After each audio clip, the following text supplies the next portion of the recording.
Let's get it going. Let's get it going. It's time for the toast and talk. Toast and talk. All right, let me fix the screen so that we can go and get the angle that we need. Nope, need that like that. Okay. Sitting out the black signal now. Letting the family know that we are gathering, Yes, y'all. Man, family, we're going to have open discussion today. Of course, I want to do the toast first. I know some of y'all might not be able to wait to call in. Yesterday it was kind of quiet. But, we're going to open up the lines to talk about those things that are touching you. Those things that are on your mind, right? Because it's important that we kind of stay in tune with the family. And I know there's some other stuff going on out there that we might need to know about. So if you have any announcements or anything, I'll go back through this that you want to make. If you have stuff that you want to share, this is the time to do it. I want to make sure that we are streaming on all cylinders. The black signal has been unleashed. The black line is open. Discussion is ready to be had. So let's go on and update everything to make sure that we are on the same page. Make sure we are in the same ballpark. Make sure we are able to handle our family's business, right? I handle my family's business, right? I'm a tribe man, right?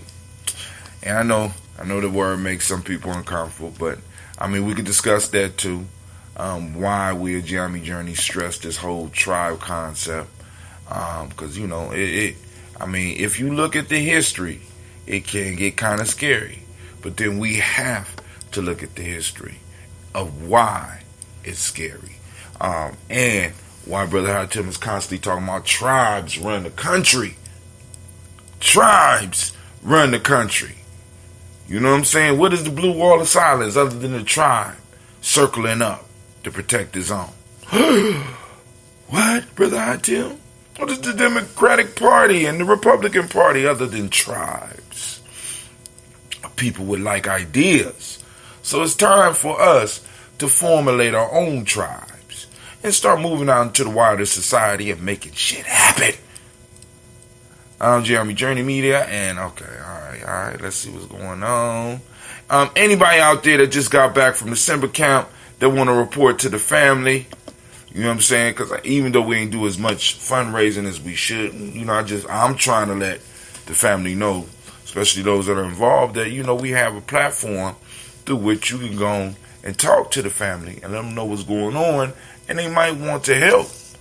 You know what I'm saying? So while we are able to share information in this way, because nothing is permanent, family. I just need y'all, as they say, as the Buddha say, all is temporal, right? All is temporal. So we want to utilize what we have right now to get as much out of it as possible, because we never know when something like this may be snatched up away from us. And what I'm talking about is this whole internet thing and being able to stream and being able to let people know that you're on, let people be able to talk to people all over the country and all over the world in the way that we do.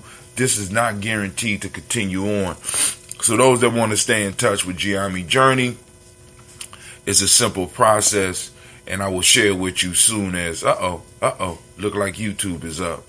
As soon as the YouTube is up. So for those that want to be involved in the Toast and Talk, Folk Tales for Grown Folks, Tribal Quotes, and other shows that are coming, because I'm arranging a series of life-changing interviews for some of you out there. Well, for me in particular, but for some of you out there, I'm reaching out to some of the elders that helped me discover who and what I am. I will be doing that real soon, and we're going to be coming at you hard, family. So, so get ready for these Toasts and Talks and these folk tales for grown folks and these tribal quotes, because this is going to start going down here. The conversation is about to get hot and steamy.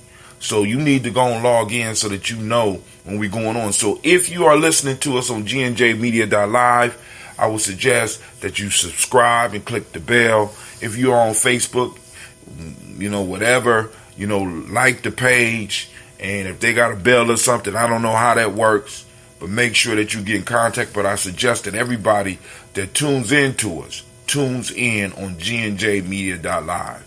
And then also, those of you that really want to stay up with everything that we're doing all over the country, right? I need you to grab your phone and text. I'm typing it in. The letters G and J. Don't have to be capital, just G and J for Gye-Nyame Journey. G as in God, N as in noon or none or Nancy, or you know what I'm saying? Like a Nancy, but that's an A. Nancy is what they call them, right? Or J as in joke, justice, jubilee, right? J and J to the number to 25456. G and J to the number 25456. That will keep you plugged in with us. So when they do, if they ever do pull the lines, they doing too much. Brother Hatim will be able to hit you up to let you know, because we got alternative plans. I am black man, by the way, so I always have plans inside of plans. You understand what I'm saying? So when Lex Luthor or the Joker out there decides that he wants to pull the plug, Brother Hatim has plans inside of plans inside of plans. All right, now, next, for those who are hardcore and want to do the toaster route, the daily toaster route, right? Very simple. You're going to text the word toaster. Let me put it in. Text the word. I'm putting it in those things, so that you can see. Text the term toaster to the number 2545456. Now this line is not for the weak. Let me say, now, G and J, you get, you get blast, right? Get blast. And so this means that I'm letting everybody know. So it ain't going to be coming super early in the morning. It ain't going to be coming super late at night unless there's some type of national or local emergency that I need to make sure that everybody knows, right? But the toaster line is specifically for the special forces of Gye-Nyame Journey. These are the people that get up to toast. So you don't mind receiving a text at about 5:30 in the morning. You understand, when we doing our show early, when we doing our show, some days earlier when we doing our show, and some days later. You know what I'm saying? You get your text in the mass text that I send out. But I just want people to be aware. The toaster is a serious line where we are getting in touch with those that are doing what we're doing. So it appears, let me check my dashboard. It appears that we are streaming on all cylinders. It appears that we are streaming on all cylinders. Let's see who's joining us. Family, if you would, throw up who out there so I know it's an open mic. What's on your mind is a discussion. I will open up the lines as soon as we get done with the toast, which means we are about to start right now. So family, I want to welcome you to the Congregation of the Mighty. Join the Congregation of the Mighty. You know you mighty. The home of the stubborn minority. Is that stubborn enough? How about that? That looks skeptical. Stubborn. The place where your hustle builds muscle. This is Gye-Nyame Journey Media.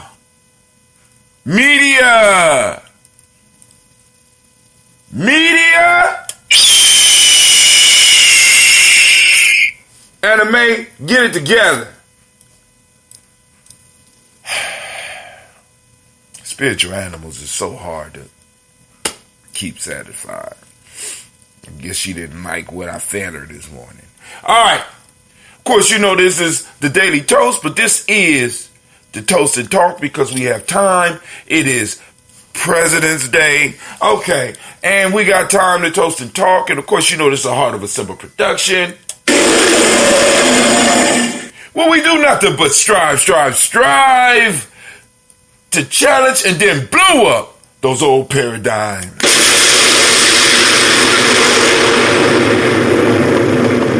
Shouts out to Brother Junior. I see you out there. He says, I'm in Mobile, Alabama. I have some folks down here very interested in that Honorable Malcolm X Festival. We most definitely will be traveling. Oh, my God.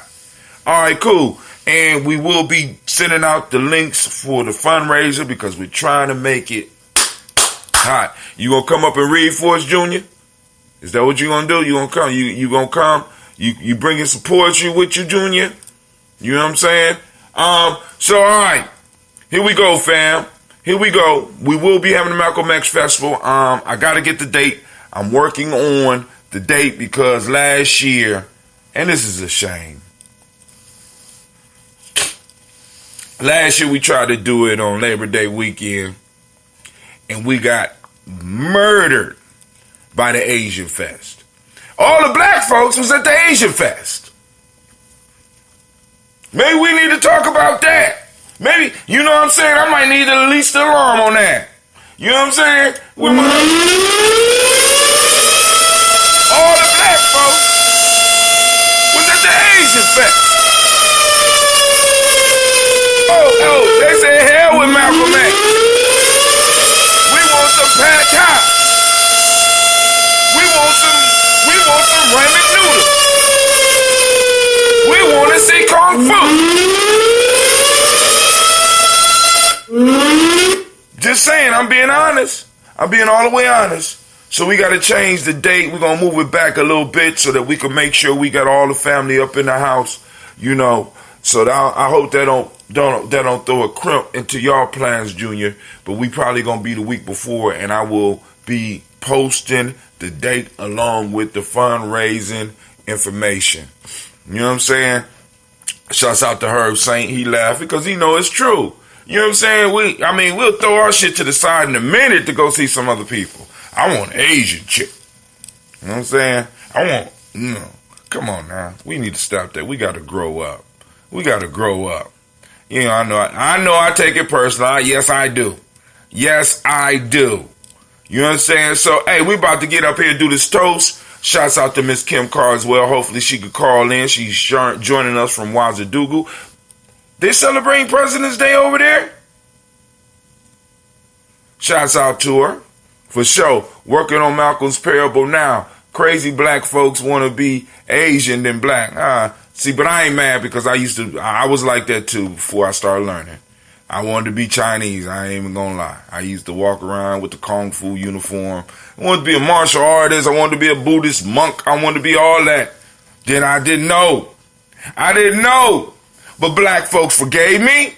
They opened their arms and let me back in when I got my mind right. You know, but this all when I was going through puberty. This was a long time ago, you know. They opened their arms. Brother, come on. Don't you know? I said, man, listen. This is a real conversation. I said, man, don't you know that the Chinese has the oldest brick building, the oldest thing built by brick? That they're the most ancient society. They said, well, how old is that, brother? I said, about 2,000 years old. They said, brother, your family got pyramids that's 4,000 years old. What? Nobody ever told me that. Where is that? In Egypt. Egypt ain't in Africa. They said, brother, come here, look at the map. There's Egypt right there. What is that place that Egypt is in? Look like the continent of Africa. Nobody ever told me that. I made it all the way through high school. Nobody ever told me Egypt was in Africa. This call is being recorded. Somebody calling in. Who is calling in? Right before the toast. Hey, it's Sister Kim. What's up, Sister Kim? Oh, sorry about that. No problem. What's going on? Long time no hear. You all right? Yeah, I'm all right. I try to like you, but our internet has been really bad. But it's pretty good today. Okay. Y'all celebrating President's Day over there or something? Yeah. No, this is another holiday. I don't know what it is. It's a holiday. We're off today, but it's not. We don't get American holidays here. Oh, okay. So this is a local holiday. Okay. Well, you need to know the holidays you celebrating. Yeah, I mean, hey. I mean, that's true. But it's, I don't know how to say it, but a lot of places aren't very nationalistic, and you can ask a local here what today is, and sometimes they may not even know. Wow. Yeah, we take it for granted that everybody knows what's going on in the country most of the time. Oh, so in a sense, we got it kind of good over here.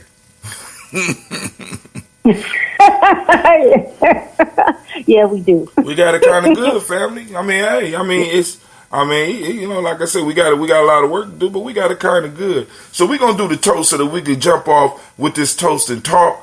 You know what I'm saying? We're going to get the toast piece out the way. Okay. Because we want to salute those ancestors. And then, family, we're going to open up the lines to talk about what's on your heart, what's in your mind. Let's talk about it. If y'all want to continue the conversation from yesterday, we definitely could do that. If you got some pieces of the news that you want to cover, we could definitely do that. If you want to talk about what's going on with the reparations and the movement and the presidential campaign, we could definitely do that. If you want to talk about some ideas for future shows, we could do that. If you want to talk about the Mercury going to retrograde, I guess we could talk about that. If you want to talk about what is holding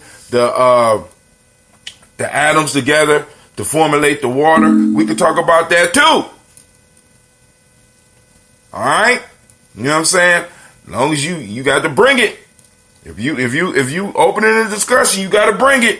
All right, so let's go and do this toast. For those that are new to the journey, check it out. Here's what we're going to do.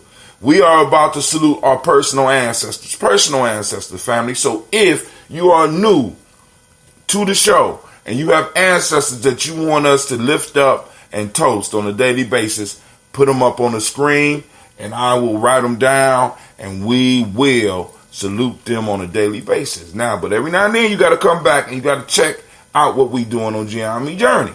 All right, you got to check in on your ancestors. You got to check in on your family, because once we put your ancestors on the list, you're part of the tribe. You're part of the family. Let's build, right? As y'all can see up there right now, they got the tennis shoes on the picture.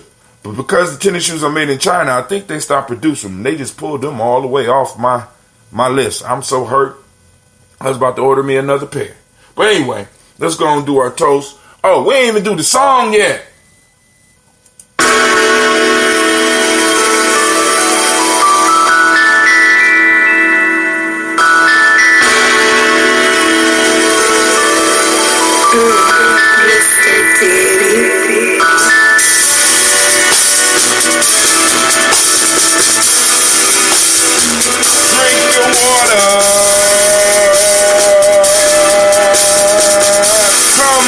Come on, drink your water, but first, take your breath and drink some water.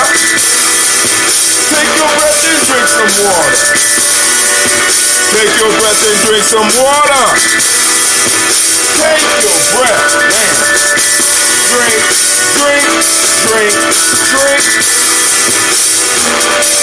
Or should I say, drink.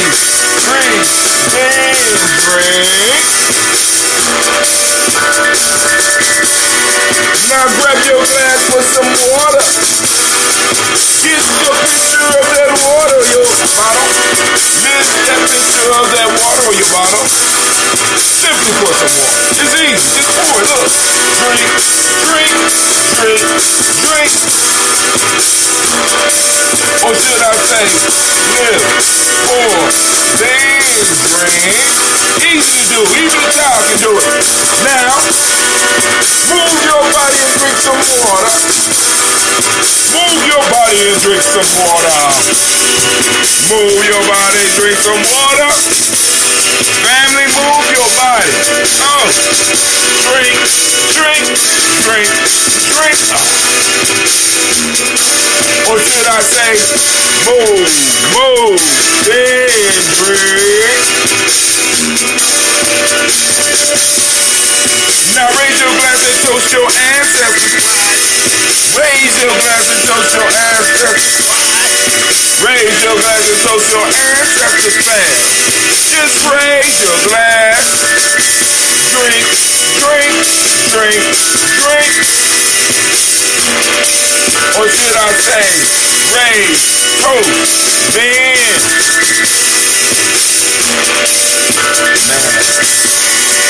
Now take your breath and drink some water.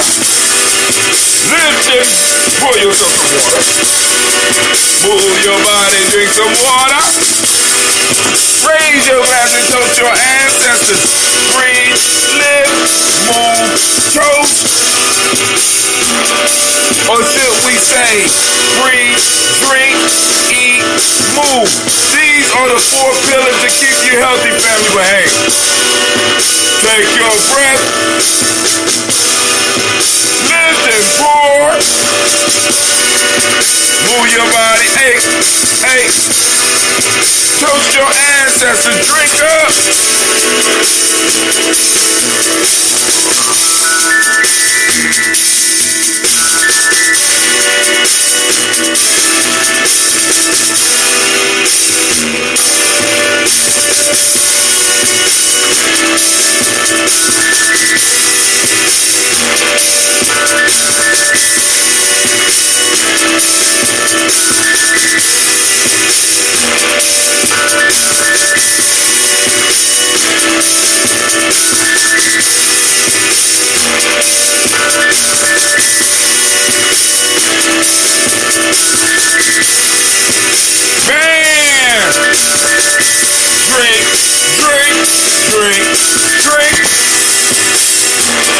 Drink your water.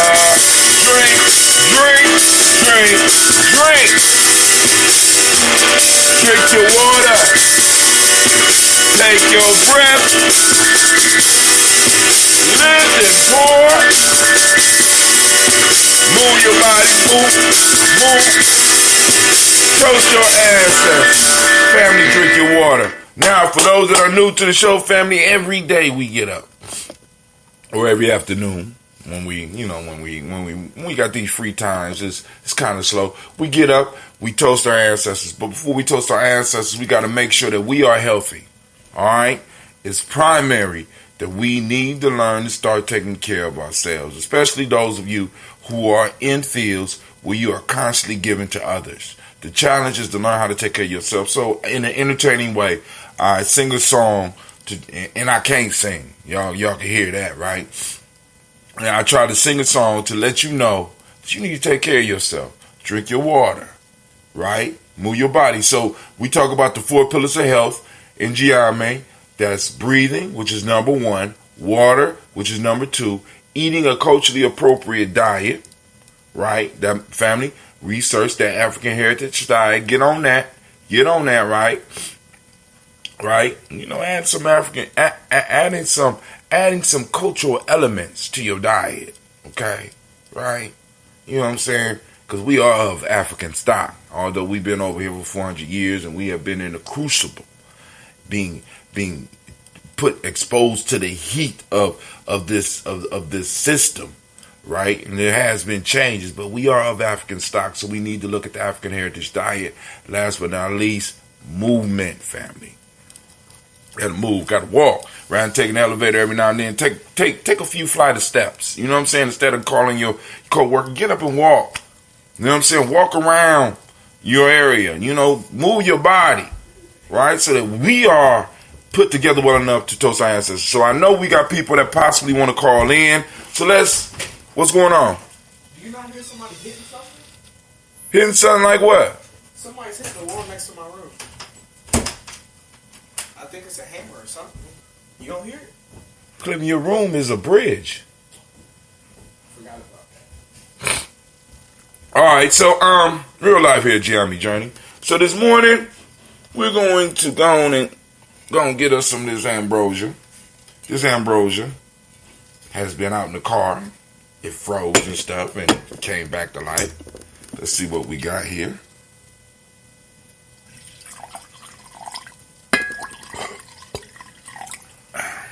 All right. So we're gonna sip on this, see how it aged, how it handled the weather. Okay.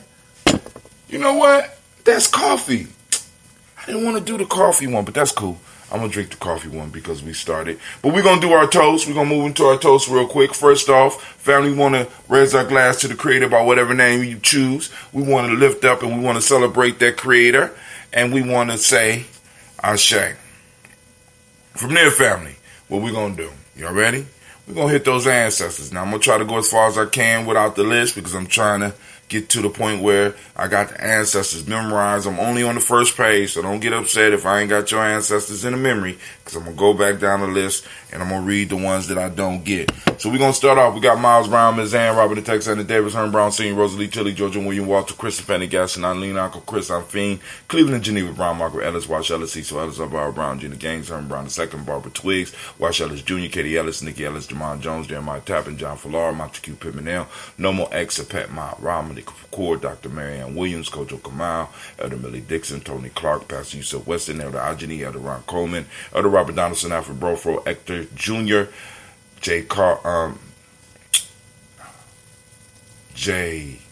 Elder J, but I want to get his name right. Elder J, Elder J,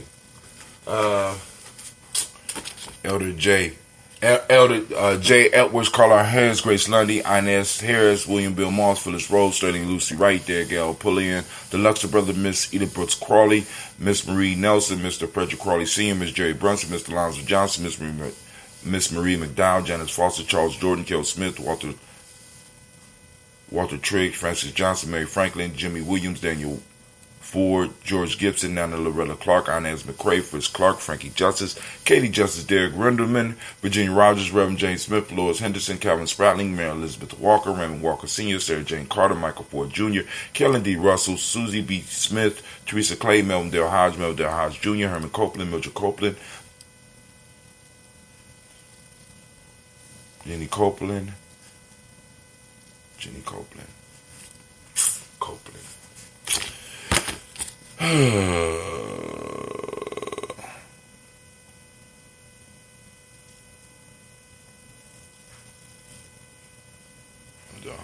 Herman Copeland, Mildred Copeland, Jenny Claiborne, BD Sell Well, Livy the Farmer, I Go So Sue, Shell Harvey, Aunt Charmaine, Aunt Evelyn, Theolis Hasbury, Harvey Hasbury Sr., Harvey Hasbury Sr., what's going on with me today? Harvey Hasbury Sr. This is where Leonard Dixon, T.C. Islam, Terrell Dunbar, let's just stay on the list right now. Terrell Dunbar, Will Thomas, Sarah Berry, Mark Walsh, Merle B. Thornton, Pearl G. Thornton, Ida Johnson, Tim Carter, Joanne Thornton, Erica Tricia Lewis, Juanita Wright, Robert Wright, George Wright, Mary Eliza Frederick Davis, George Wright, Mary Eliza Frederick Davis, Mary Elizabeth Rogers, Mary Esther Keachler Reese, Linda Watson Hammonds, Gerald Johns Watson, Sparrow, Slimmy, Selma Lewis, Andrew Holmes, Pearl Moore, Percy Moore Jr., Mildred Owens, Booker T. Bolden, Charlie Hunt, Sammy Stover, Hader Pearson, Sturgeon Thornton, Richard Thornton, Lavina Hall, Freeman Bankster, Mary Moss, Sophia Peacock, Willie Thornton, Napoleon Kennedy, Mark Ramsey, Paul Ramsey, Matt Ramsey, David Ramsey, Charles E. Thornton, Frankie Quells, Urania Thornton, Bernice Quells, Ernestine Jackson, Frankie Johnson, Teresa Mormon, Leon Johnson, Charles Bell, Vivian Ramsey, S.C. Johnson, Derrida Johnson, Leon Johnson, James W. West Sr., James Parham, Dana Jones, Human World, James Farmer, Mary Chavez, Leon Grace, Bessie Johnson, Hattie Sylvester, Mary Moreland, Paul Moreland, Elder Caleb, Rosemary Martinez, Don Matette Wellman, Fred Douglas Triggs Sr., Thelma Triggs, Thomas Lewis Berry, Lacey Eleanor Howe, Frank Russell Davis, Fred Douglas Triggs II, Bina Triggs, Reverend Eddie Moore, Helen Fuller, Eugene Jackson Sr., Richard Ellis, Silas Alexander, Charles Maxwell, Percy May Alexander, Arthur Reynolds, Stanley Lockhart, Ricky Lockhart, William Lockhart, Woodrow Lockhart, Brenda Porter, Deacon Hargrove, Carla Sawyer, Andrew Parker, Doris Donald, Ellis Murphy, D'Amico Russ, Denny Monez, Gene and Ruth Jones, Janet Callahan, William Walter West, Nigel Parrish, Elder Basiji Falani, Jim Robinson, Gladys Johnson, Barry Clark, John and Mary Sullivan, Dirk Johnson, Antonio Johnson, Delise Waters, DePretis Hines, Annis Bostic, and the Bostic, Winifred Scannabay, Wilson Haley, Emma Hine, Phyllis Lee, Eugene Spratling, Calvin Spratling, Charles Whitney, Penny Brown, Roy Lee, Print Up Jr., Miriam Johnson, Wilbur Longmire, Heather Catney, Janice Carter, Michael Carter, Leon Pina Carter, Mark Carter, William Carter, Lisa Jordan, Charles Lee Mosley, Dorothy R. Blair, Ransom Evans Sr., Sam Evans Sr., Nadine Blair Sr., Edward Stevens, Sue Ann Stevens, Joe Davis, Timothy Butler, Gene Holmes, Dana Jones, Peter Charles, Christy Nichols, Cardinal Robinson, Rosemary Charles, Ada Pearl, Bob Ingalls, Jack Wallace, Warren M. Finch, Warren P. Finch, Tim Ingalls, R.G. Finch, William Billingsley Jr., Jennifer Sensabaugh, Hazel Gassett, Jay Bradley, Brian Watson Jr., Kaniko Parsons, Jason Kathy Bradford, Thomas Bradley, also known as Uncle Buki, also known as Gypsy, Reverend Roosevelt Word I, Stacey Trice, Frank Smith, Mother Bertha, Michael Leonard, David Brown, Ruth Carter, June Cox, Ruth Cox, Paula Cox, Ronald Evans, Judy Hubbard, Irene Johnson, Francis Booth Jefferson, Dan Wilkerson Sr., Emma McClendon, Jerry Doyle, Amina Robinson, Mary Nichols, Patricia Williams, Shabaka Teray, Greg G2 Gibson, Donna Hill, Richard Gleavis, Lee Irby, Tommy Irby, Boy Irby, Jim Crochet, George and Hallie Johnson, Archie and Margaret Armstead, Don Scott, Erica Armstrong, Claire Fox, Gene Evans, Archie Beck, Anna McGill, Charles McDaniel, Christine Cottrell, Aunt Becca, Alice Arnold, Arthur Arnold, Hattie Reed, Charles Reed, Eula and Andrew Baker, Patricia and Edwin Brooks, Gwendolyn and Bob Hatch, Kimball Vernon, Bradley Kim, Janie Harry, Thelma Kate, Spencer Sturgis, Sally Mae Baker, Ethel Baker, Creola Baker, Geneva Baker, Aaron Eno, Baby Hatch, Senior, Mally Miller, Housie Hashtag Cleveland, Mother Gibson, Alex Nixon, John Bowie, Lester and Rachel Saunders, Dorita Ross, Riola Ross, Robert Nelson, Francis Stevenson, Leroy Stokes, Lily Johnson, Fletcher Swan, Maddie and Charlie Scott, Arthur Casey, Thomas Cofer, Vivian Stevenson, Mona Ann Lewis, Cornetta Lyman Lewis, John Jackson, William Dallas Lewis, Mary Francis, Jabel Jackson, Michael Slade, Joanne Perkins, Richard Jackson, Martha Ford Dawson, Big Mama, Nanny Harris, Eva Ford, James Harrison, Margaret Towns, Mary Williams, Leroy Keith Sr., Albert Moore, Miss Vanilla, Albert Motley, Geraldine Elizabeth, Douglas Thompson, Erleton Houston, Lud Alls, Elijah Alls, Jerome Alls, and West Staten, Joe Jamel Alls, Ann Pierce, Donald Carter, Lily Green, Nathan Green, Bat Bond, John Dewey, Ruth Beard, Tim Butler, Ramey Laura Newton, J.B. Foggy, Thomas Newton Sr., Barbara Naeem, Jeanette Sanders, Jerry C. Sanders, Roy Pruitt, A.J. Brownlee Sr., Henry Wilson, Rufus Jenkins, Minnie Wilson,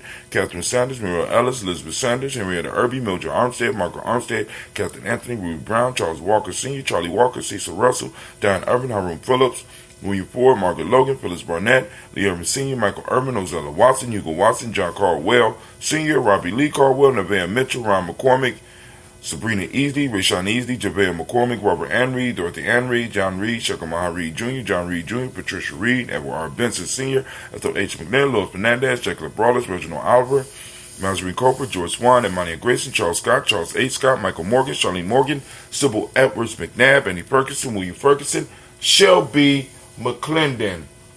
On to the Black Book. We got Joella Giles, James Carswell, Roberta Adams, also known as Aunt Sis, Elder Shaka McNair, Anthony Brown, Jonathan Ford, Lottie Gaucher, Cousin Tony, Michael Johnson, James Jimmy Johnson, Barbara Shang Lewis, Ronald Sheldon Jr., Damian Top, Christina Banks, Joseph Bingham, Quincy Mama, Aunt Lady, Abraham Isaac Cundiff, Aunt Barbara Lewis, Renee Johnson, Joy, Ryan Ross Wiggins, Jermonte, Marcus Price, Ness Words, Marshawn McCarroll, Demetrius Beard, Herb Jefferson, Ralph Mickens, Eric Walker, Quincy Sample, Candace Simmons, Summer Clayton, Leonard Jones, Sade Garner,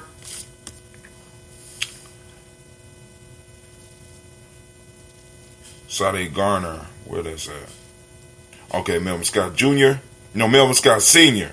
Melvin Scott Sr., Elder Clarence Lunkin, Elizabeth Johnson, Frank Smith, Stacey Trice, Denise Goray, Nathaniel Hassan Turner, Khaled is in transition, also known as Nigel Turner. We got Demetrius Lewis Flint, Alberta Woods, Geneva Simmons, Daniel Tilley, Angeline Gantz, Sharifa, Oscar Kane, Archie Gripper, Dominique Nichols, Ruthie Lane Johnson, Teresa Sambu, Aunt Maxine, Uncle James, Henry Margaret III, Tamara Dowdy, Nicole Harris, Julia Taylor, Richard Bozeman II, Ruth Carter, John Carter, Mr. Thorne, Johanna, Jassandra, Lynette Lewis, Henderson Mosley, Charles Jordan, Henry Essex II, Fannie L. Webb, Dan Walton, Alauti Sue Walton, Emma Walton, James Randolph Giles, Sonny, Pete Walton, William Walton, Fred Powers, Elijah Wan, Hakeem Nkomo, Alberta T. Davis, Charles Davis, Willie R. Mackey, also known as Dr. Creamy Mackey, Victor Bowden, Priscilla Kitty Berger, Lucy White, Robert Lee White, Emma Jean White, Talton, Roger White, R.L. White, Jesse White, Ruby Jewel White, Johnson Carl White, Desi Woods, T-Lar Woods Lennox, Jim Woods, Lizzie Woods, Juanita Alexander Brown, Cynthia Ann Wright, Richard Dorsey, Annie Simpson, Jamara Simpson, Regina Hopkins, Joseph Simpson, Nettie Dorsey, Eleanor Hopkins, Edward Webster, Alice Webster, Ivy Webster, Arnella Willis, Ethel Lane, Samantha DeMond, Ethel Marshall, Steve Dougie Shelton, William Bill Walker, Carl Rico Johnson, Kim Grace, Stuart A. Johnson, Edward Young III, Isaac Jackson Sr., Drusilla Murrow, Wayne Young, Christina Young, Thomas Young, Frank Murrow, Sylvester Foster, James and Lizzie Winston, Abe and Julia Lawrence, Ozell Leathers Sr., Gladys Crawford, Ozell Leathers Jr., Geneva Jackson, R.J. Lacey, also known as Tooth the Don, Xavier Winston, Chris McKinney, Margaret Mentor, Mary Smith, Juanita, Florine, Stith, Gibbs, Carl William Duncan Jr., Jana Callahan. I think I got that name on here. Danny Hale, Miko, D. Nice Hill, and Andre Martin. I think I got Jana Callahan. That name. Who else put that? All right, I'm about to go through my list, but we raise our glass, nevertheless, to all of our ancestors that combine us and unite us. We raise our glass and we say, Ashe. From there, family, where do we go? From there, we move to the present moment. Right now, we are on the day of Umoja, and thank goodness it's a day off. I went to go do some work yesterday. I ain't get a damn thing done. Not my fault. Yes, I did. Got a little bit done, right? Got to talk to at least one elder to try to make some arrangements for shows and trying to get some of the information that the elder is holding on digital. Get it in a digital format so that it can we can learn from it. We got a lot of elders, and we got to start getting this information. We got to start cataloging this, especially those that we know, because it's a lot of wisdom around us. But going back to the present moment, we are on Umoja, so we want to give all of the Umoja babies a round of applause. If you're an Umoja baby, stand up.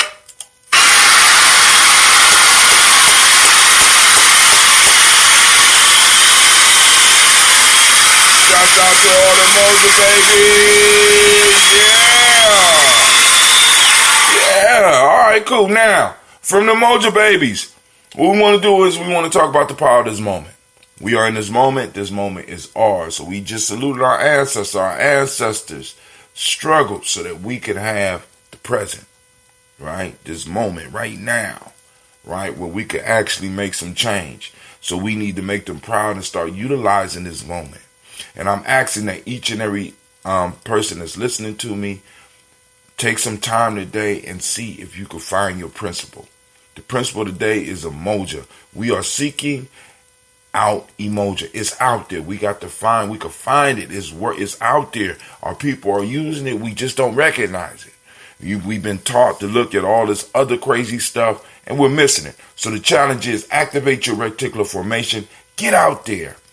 Find some Umoja when you're out in the world. All right. So for those that don't speak the language, Umoja means unity, right? The Modic principle that we are celebrating today is the principle of truth.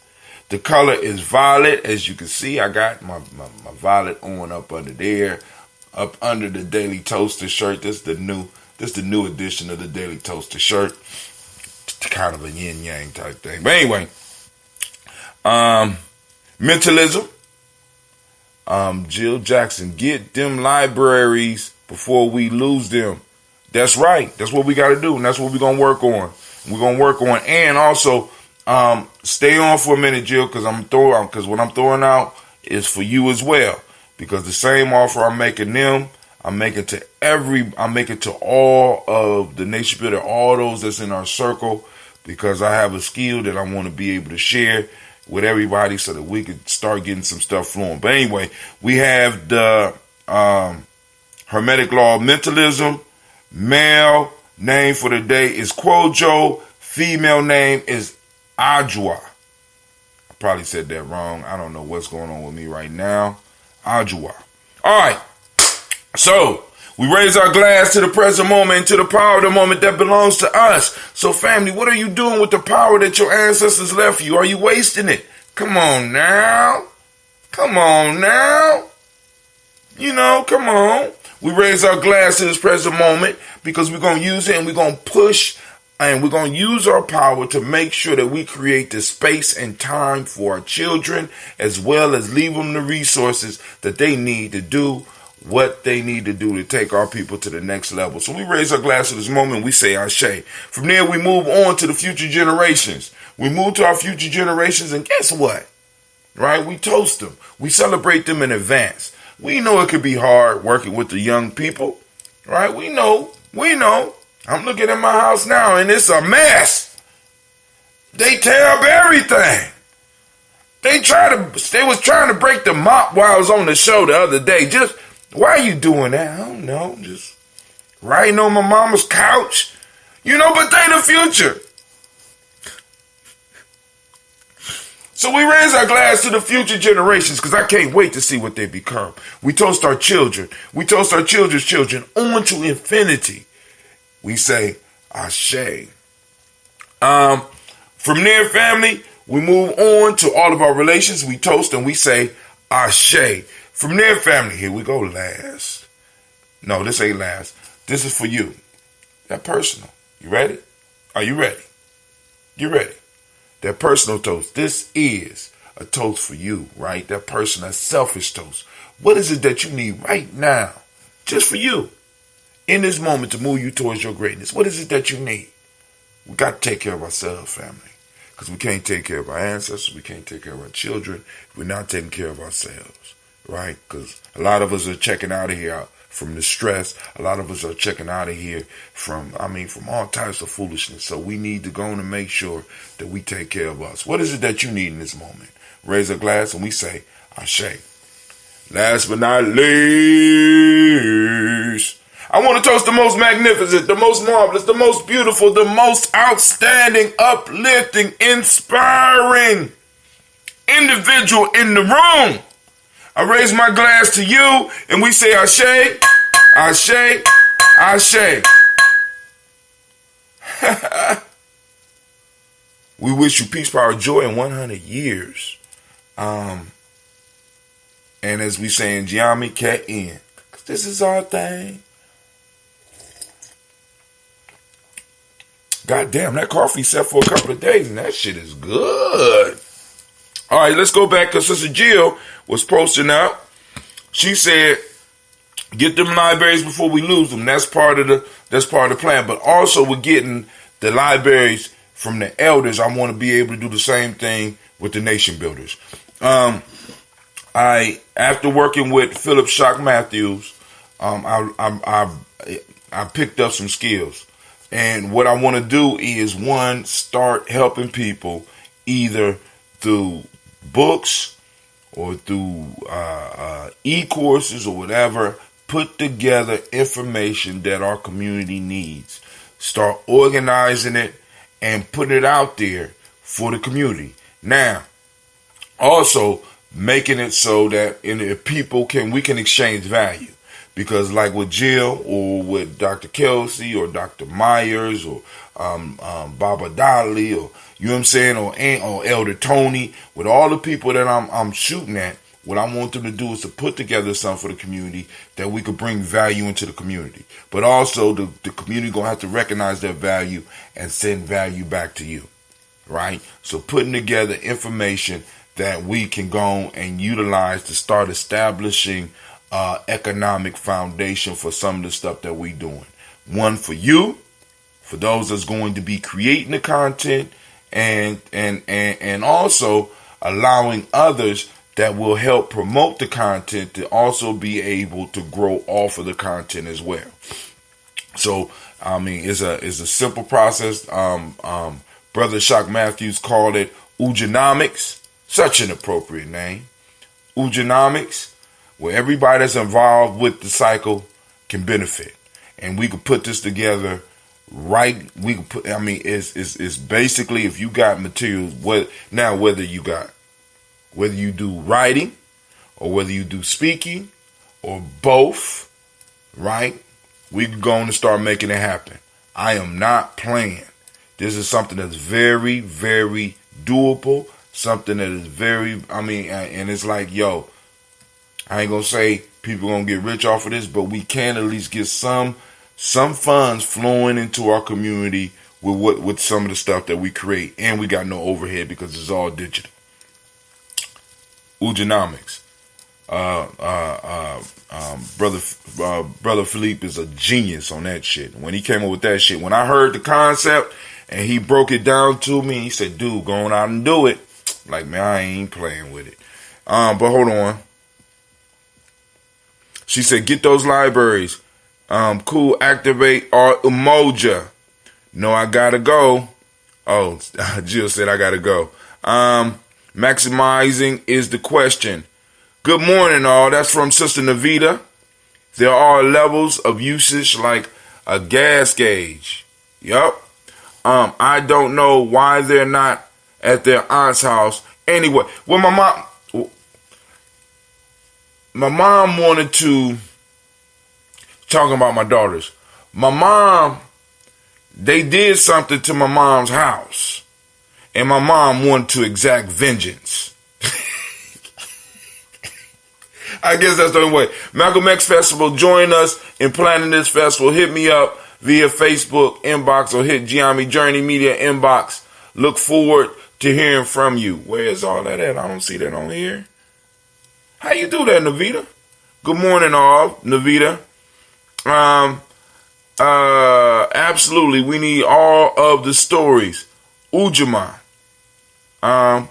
But Navita, where you at that you posted that up? I don't see it. Are you on Facebook? How did you do that, Navita? I don't see it nowhere. But that's dope. All right, but she right. Malcolm X Fest, join us for the planning this festival. Hit up Sister Navita or myself, or hit us up in Gye-Nyame Journey Media inbox. We will be unleashing the fundraising portion of it. And like I said, family, we count on you. And we count on you to come out. You know what I'm saying? Because last time the Asian Festival whooped our ass, how the Asian Festival gonna get more black people than the Malcolm X Festival in Columbus, Ohio? How is that possible?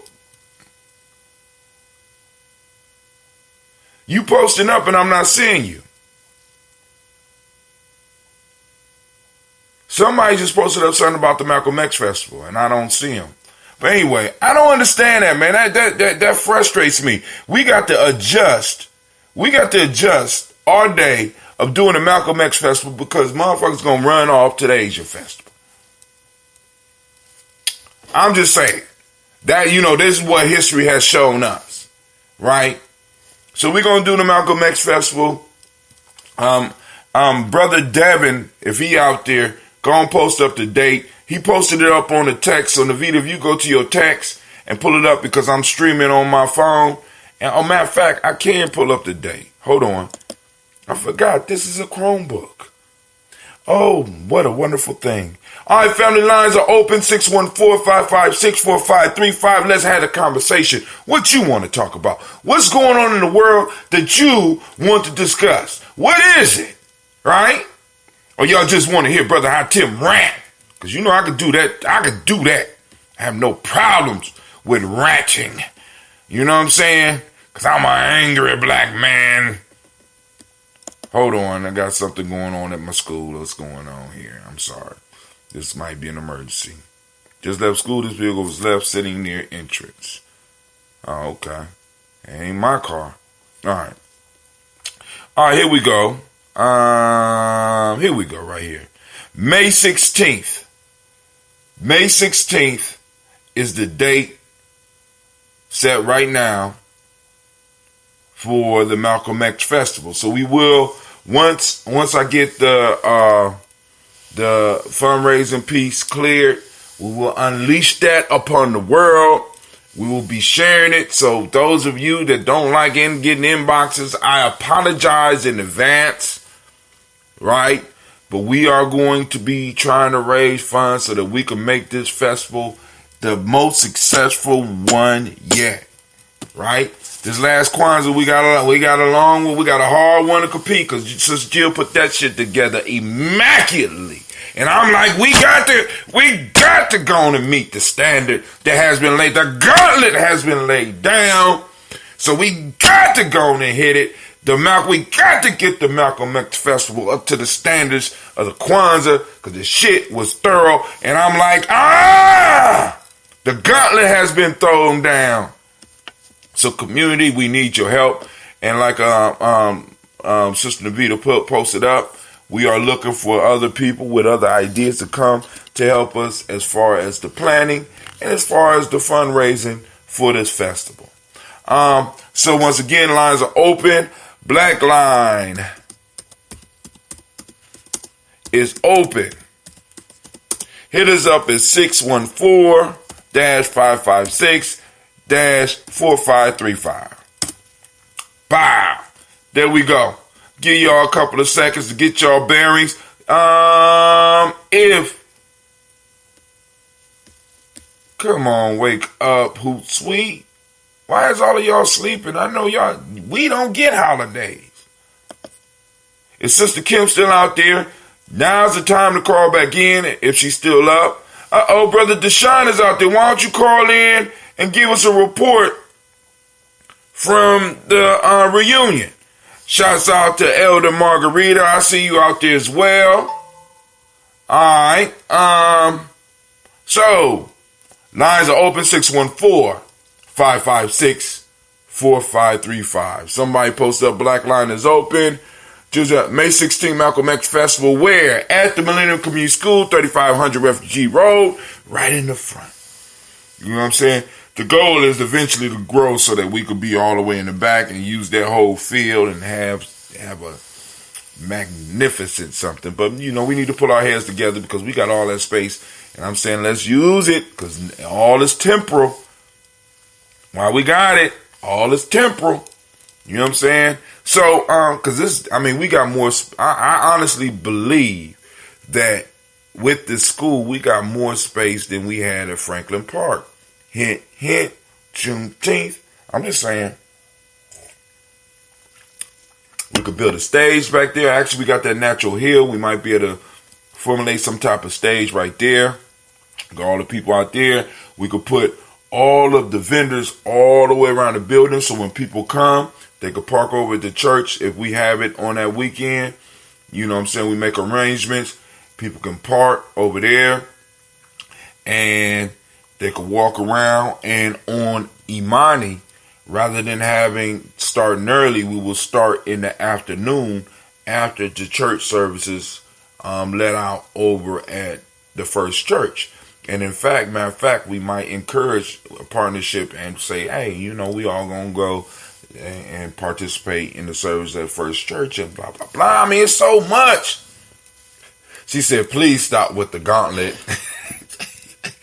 I don't even know. What the hell is a gauntlet? I just heard somebody say it throwing down. What the hell is a gauntlet? Where's Kwame when you need him? I need to know what a gauntlet is. But the number is out. I don't know if y'all can see all my posts on what in the world is going on here. Let me go. Is the stuff posting up on the Facebook? All right, call-in lines are open.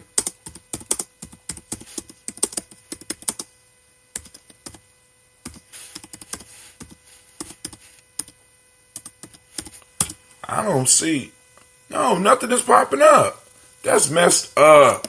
Restream, y'all whack. All right, Malcolm X Festival, of course, at 3500 Refugee Road. We're gonna be kicking it, but this year we got one day, May 16th. It looks like. All right, so all right. Well, I'm gonna go into the news. Everybody quiet. I mean, we got people typing in, but it is what it is. Let's go back up to the top. Need to fold some clothes and go get my babies before my mama kill them.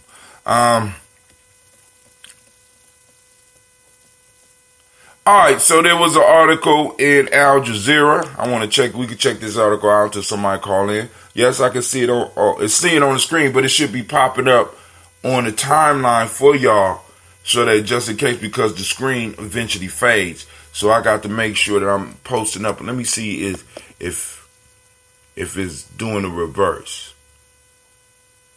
Nope, it's not doing the reverse. Let me see something else. Let's do it here. Call in lines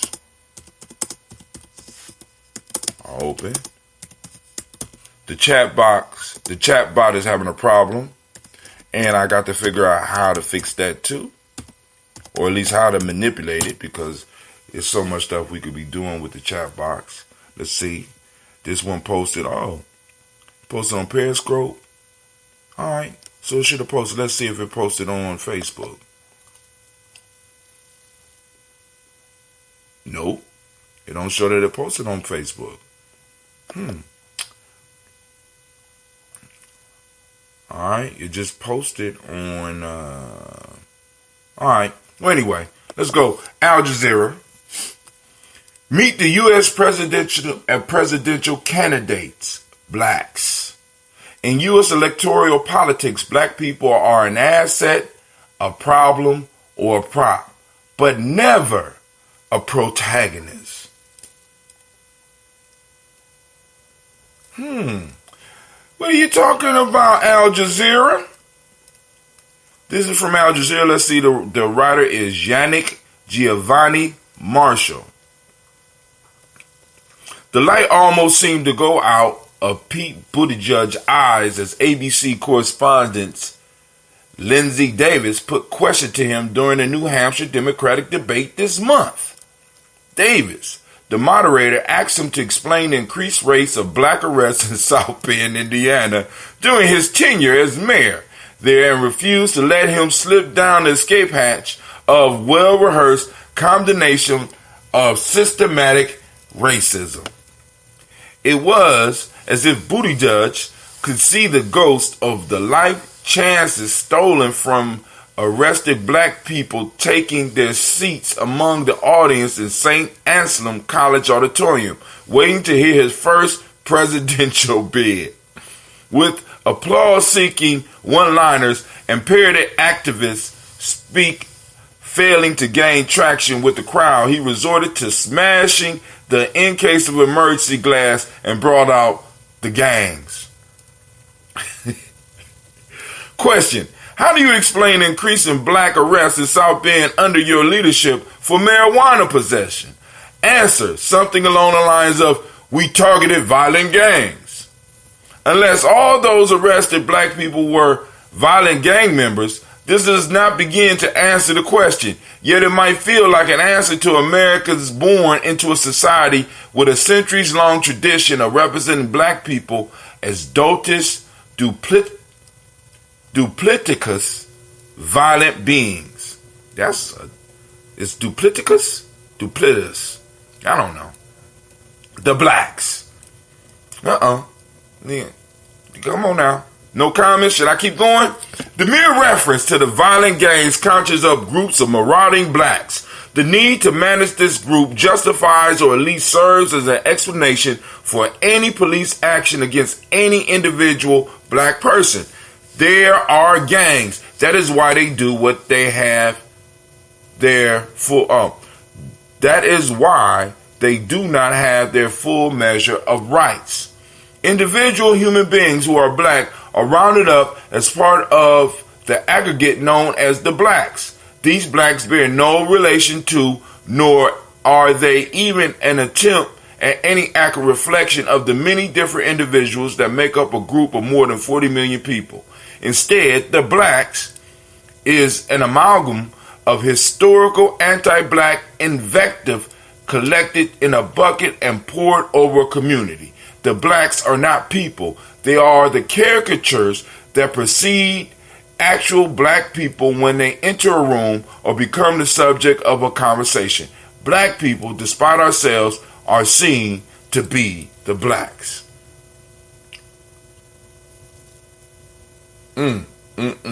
What question? You know cause y'all kind of behind me, so when it pops up on the screen, the conundrum facing the presidential candidate becomes how to contain. Now I want y'all to think about this. This is their goal. They want to contain us, right?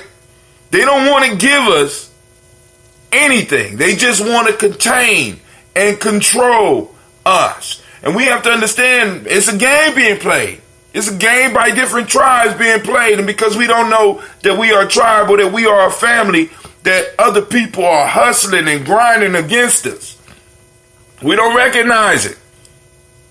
So we just open up and we're cool with everybody. I keep telling y'all we need these borders. We need these mental borders. There's certain things that people are not allowed to cross. All right. Conundrum facing the presidential candidate becomes how to contain if they are conservative or be seen to be addressing the concerns of if they are liberal. These types of people, it is for this reason that referring to violent gangs is offered in defense of discriminatory police practices by the centrist Democratic candidates. The brutality, or if violence is to be sanitized, the overzealousness of American policing can be forgiven because, well, blacks. Contain and control are key words. Thank you, Sister Jill. Contain and control. You are being contained and controlled. They're not really concerned about what you need or what your community needs or what your group needs. They just want to contain you. Right? Now, you do have some presidents, some people running for president that's coming out. I mean, it's like when I heard Steyer talking about reparations, and I know, and see, because this was going to happen. This is what kills me, right? Black folks will hear somebody speak for us and be like, well, they ain't going to win, so I ain't going to waste my vote on them. But then by not wasting your vote, what you showing people is that you won't even support somebody that's in support of you. Somebody that's saying, hey, this needs to be done. So rather than do that, you'll go along with the party line and be like, listen, the most important thing is to get Donald Trump out of office. Listen, that is not the most important thing. The most important thing is that they start recognizing your humanity, that they start recognizing the debt that is owed to you. That's the most important thing for you, and that's the most important thing for our future generations. Stop allowing these people to scare you with fear politics. Hell, if you my age, you survived 2 terms of Ronald Reagan and 1 term of Bush. What the hell can the great pumpkin do that's beyond that? As a matter of fact, I made it through college with a Republican Party. Now, it took me a little bit longer, so by the time I got done with college, it was back in the hands of the Democrats, but I'm just listen. Stop allowing people to guide how you do your politics, because you got to take a law. Support the person in support of you. That's the only thing that makes sense. I remember that I stood up. This was when I was much younger. I stood up for somebody that was being bullied. I'm at a party, and supposedly the craziest person in the neighborhood takes a beer bottle, pees in it, and gives it to a young man that wants to be down with him. Now, I'm away from all that because I'm the school dude, I'm the football dude, but I just happen to be at the party. And I hear the dudes laughing about it, because the young man take it, he lifts it up, he drinks it, and and he throws it down and breaks it down in the middle of the party, kind of messing up because some of y'all might be too young, but this was those house parties. You know what I'm saying? When you go down the basement, you got the lights in, and he throws down the bottle, and he start crying, and they just start tormenting him. I said, no, y'all, leave him alone. You You know what I'm saying? Homeboy, look at me, OJ, this ain't got shit to do with you. You need to go on before I kick you. I said, dude, you can't beat me, nigga. Now, you might beat him, but you ain't gonna beat me. Now, leave the little nigga alone. So me and this dude, who the one is supposed to be crazy, we start tussling, and the very person that I stand up for turns on me. And right then at that point in time, it didn't click to me. It took years and years because my grandmother kept telling me, she like, listen, you keep trying to help people that don't want to help themselves. Stop. As a matter of fact, I got kicked out of Akron by my grandmother because she would not let me live there once I graduated from high school. She sent me to Columbus because she said, you will not be buried. I will not bury you. I will not allow you to stay down here and get killed because you want to be a hero. So she sent me up here and I ended up almost getting killed trying to be a hero here. It's in me. I'm sorry. But when she came to the hospital, I was so scared. And, she looked at me and said, you did good. That's just who you are. You did good. But the point I'm trying to make is there's no worse feeling than standing up because that dude, even though I might help somebody else, I would never in my life step up for that dude. And I'm so glad that I escaped with my life that night because it was about 15 of them. I did good, though. I did good. But the point is, it's nothing worse than trying to stand up for somebody that will not stand up for yourself. As a matter of fact, they will join your enemies to attack you. And this is the message that we send when somebody stands up and says, I'm for reparations. Black folks are owed reparations because of what happened to them. And we start talking about everybody else but them.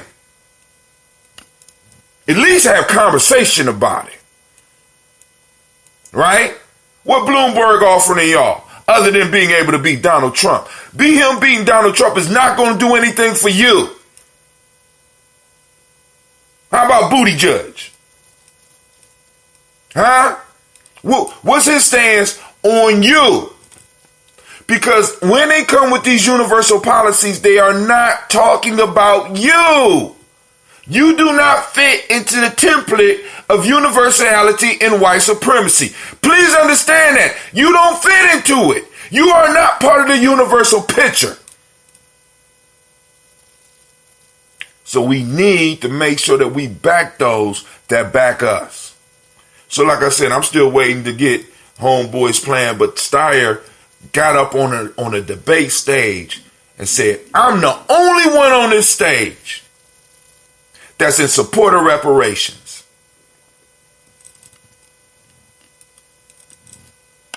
I'll play it for you if you need me to. I'll play it for you. I'm the only one. Bernie is trying to save everybody. And when you try to save everybody, you end up saving no one. It's a hustle. It's a game. Because what he could say is, because everything is so broad, if stuff don't go through, he can be like, they are against me. Well, helping people that don't want to help themselves, man. Listen, family. I'm like, yo, is that what we are? Are we a lost cause? We want to save everybody? We don't want nothing left for our children? Huh? We toast it. Here at Gye-Nyame, we toast the future generations all the time. And we have been given the divine job, the divine duty of protecting their space and time. And what the statistics are telling us right here in America today is that the space and time for our children is being taken by others.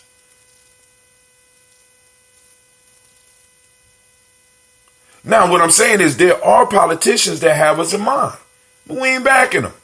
We're talking about Bloomberg.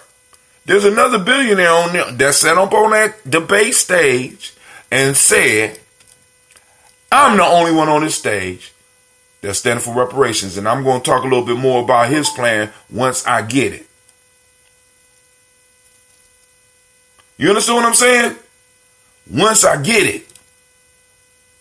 I'm waiting for the black agenda. Their idea of a black agenda. What are they going to do for us? You know what I'm saying? So, I mean, it's like, it's out there. But now what I'm saying is, this dude is in everybody's, no, my fault. Tom Steyer is not in anybody's mouth. Everybody talking about Bloomberg or Bernie. That look like us. But this dude come out and say, yeah, and automatically be like, he can't win if he talking about. Sometimes it's deeper than winning. Sometime a win come disguised as a loss. Sometimes you got to throw it all in. I'm just saying, family, we're coming to a point where when you start looking at these numbers, you start really getting scared for our children. This is not the America that those of you that are 50 years old grew up in. Even 40. It's not the same America. Please understand that. There are no factory jobs. Because when y'all came up, people were making good livings because they had good factory jobs. Now we have a bunch of monopolies and large corporations all racing to the bottom. What does that mean? They're all looking to get the most work out of you for the least amount of money. Period. So now what does that mean for your children? Your children will still be fighting to keep $15 and $20 an hour jobs while the economy and those on the top are getting richer and things are getting more expensive. And you're going to be mad at your child because your child can't possibly get their own place and they got to stay with you because they still making $15 to $20 an hour when the rent for an apartment like mine, maybe 3 bedrooms with a basement, is now at $1,500 to $2,000 a month. America's leaving you behind. They're leaving us as a group behind. Let me get back into this. Woo! I'm sorry. I ain't mean it. But it hit me hard, man, because I be looking at this stuff and I don't understand. I don't understand.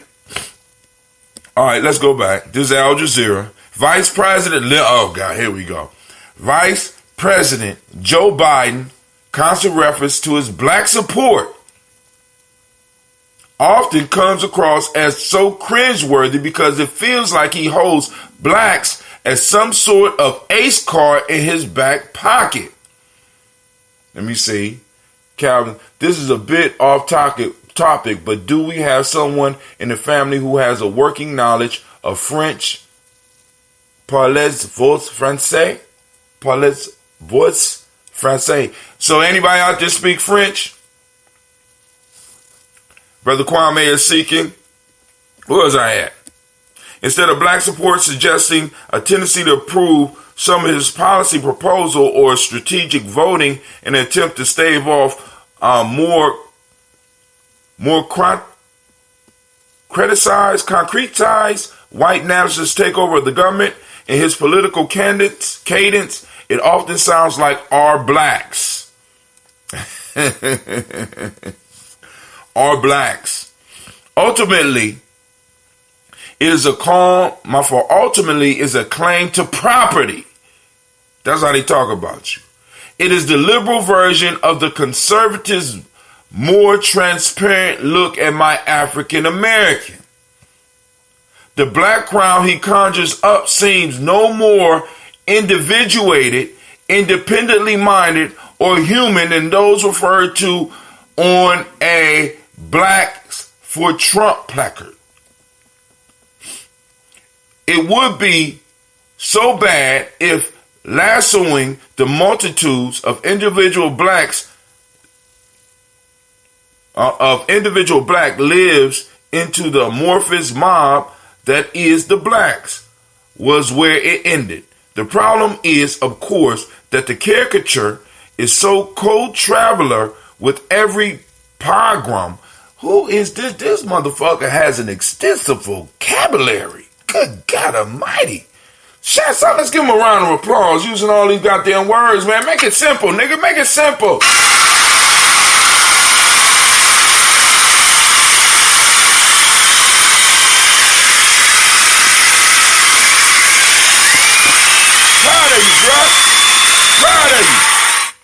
But you got to talk to the peoples. It has gathered crowds into lynching bees, fueled SWAT teams, and Supreme Courts, and in the 1920s, helped cast 1,000 African Americans out of the South Bend that would one day elect Mayor Pete. He did some research. The caricatures, racist caricatures, mobilizes the forces that set out to dispose of the people it has branded subhuman. White New Yorkers did not chase down full human thinking people with personalities during the 1863 draft rebellion. They hunted Thomas Dartmouth, Rice's minstrel character Jim Crow. White Southerners did not burn alive a family man who liked chess or string up sisters. One an aspiring journalist and the other a seamstress with infectious laughter.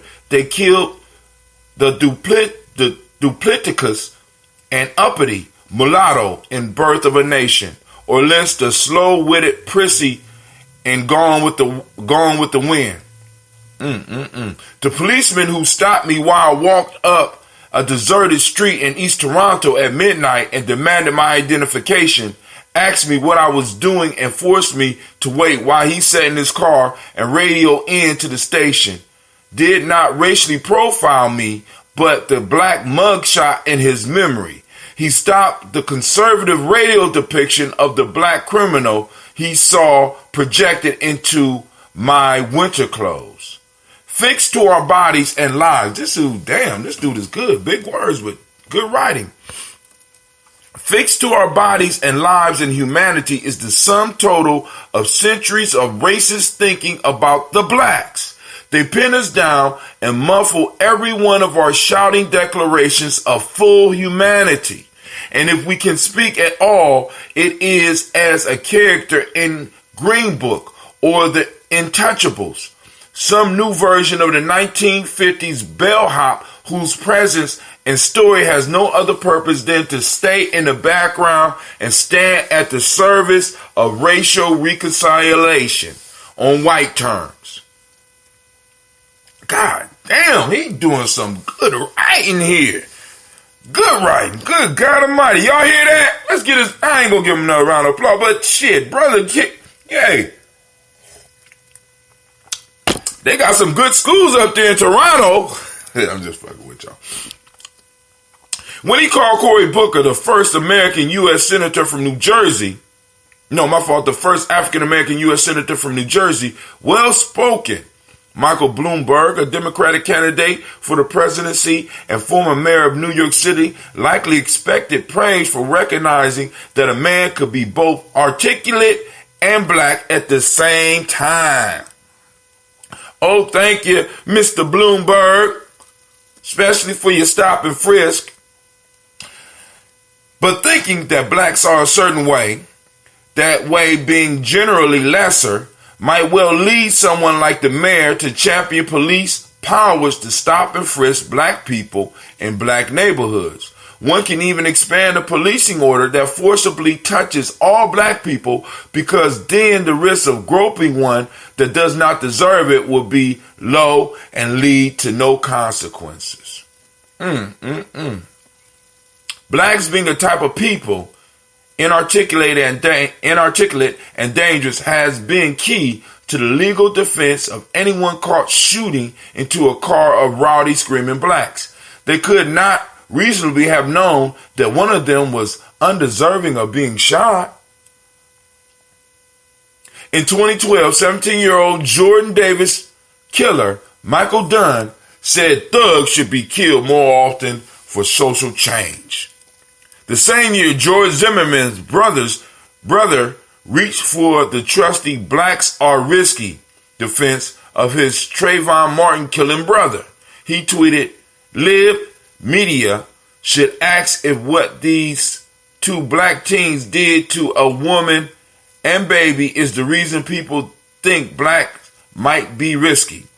The teen he was referring to were DeMarquise Elkins and Dominique Lang, who were charged with killing a baby in Georgia at the same time and were unrelated to Trayvon Martin.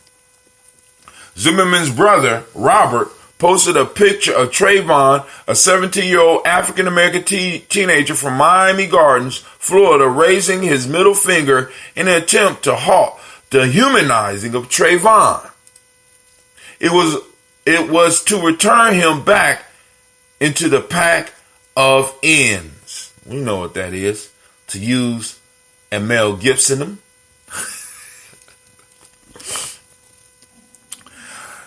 There is not much daylight between President Trump's depiction of our African American community as an uncomplicated rap concert crowd sitting on the edge of their seat to find out A$AP Rocky's fate when he was detained in Sweden, and Mayor's Pete violent gangs. In Amy Klobuchar's tough on crime career as a prosecutor in Minnesota that led to the controversial conviction and maltreatment of a black teenager, there stands the blacks. In Bernie's standoffish avoidance and constant dissolving of racial oppression into working class issues, there stands the blacks. I don't see how. Listen, we be letting people come into our arenas and they get to escape unscathed with some of this shit. Right? You could have an old white man who said he marched with Martin Luther King reduce what's going on with black folks to a struggle between haves and have-nots. Or what they call it, what's the struggle? What is it?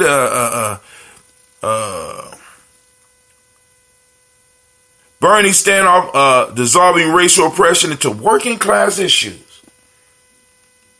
We could allow him to demote what's going on with us to working class issues and allow him to convince us that if we get rid of working class issues, we will get rid of what's been plaguing black folks in America for the last 400 years? Are you serious? Is that the best that you can do? Then turn around and be like, what is reparations? What do you mean? What do you mean? What are reparations? That shit is insulting. I don't understand how he even got any black surrogates after that shit. Hold on, Bernie. Ain't nobody say, hold on, Bernie. Slow your roll. You know what I'm saying? What the fuck are you talking about? What you mean, what are reparations? Aren't you Jewish? I'm just saying. It's the truth.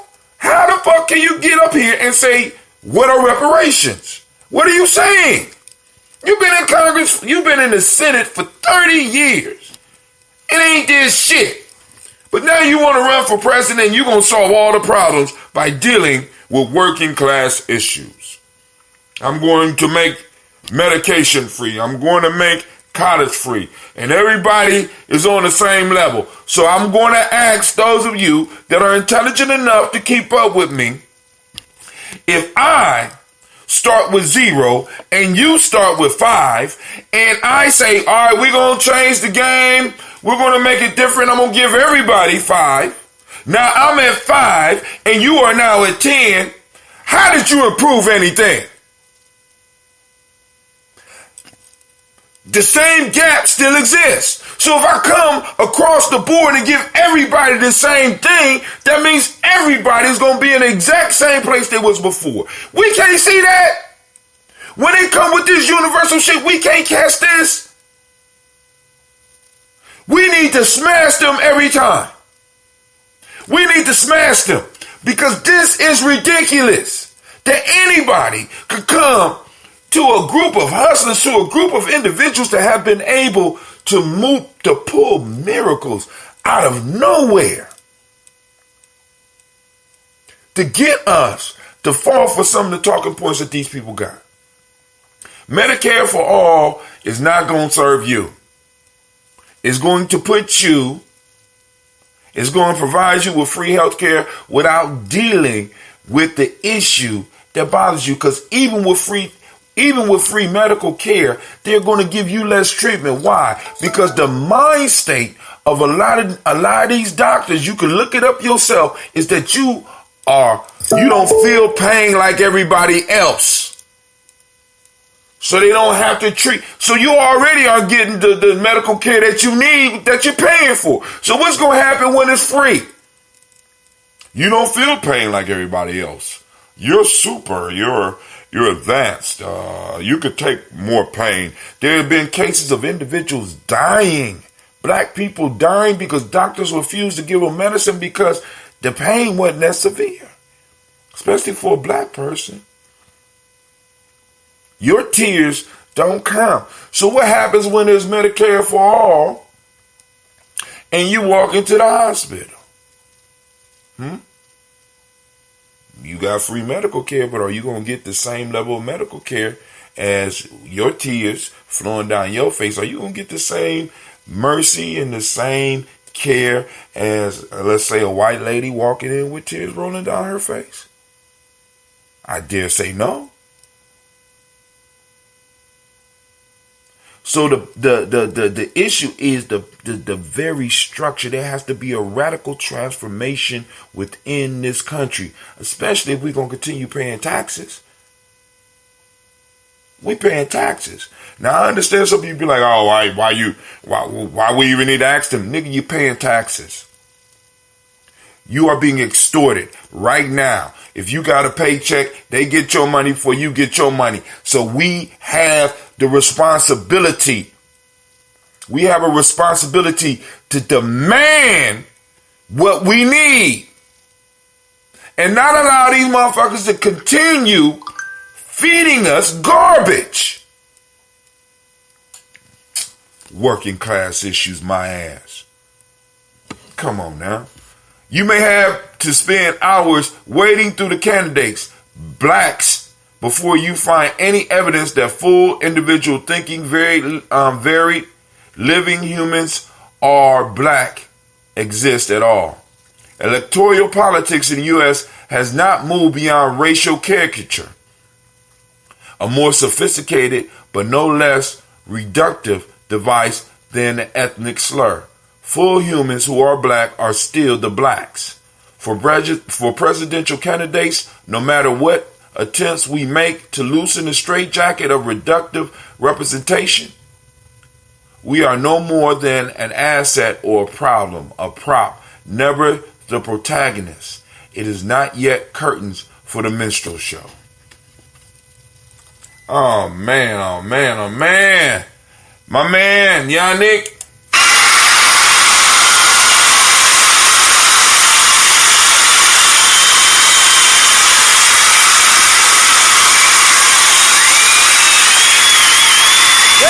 Tear-jerking article.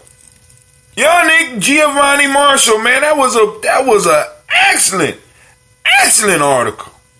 You know what I'm saying? Well, he ended it.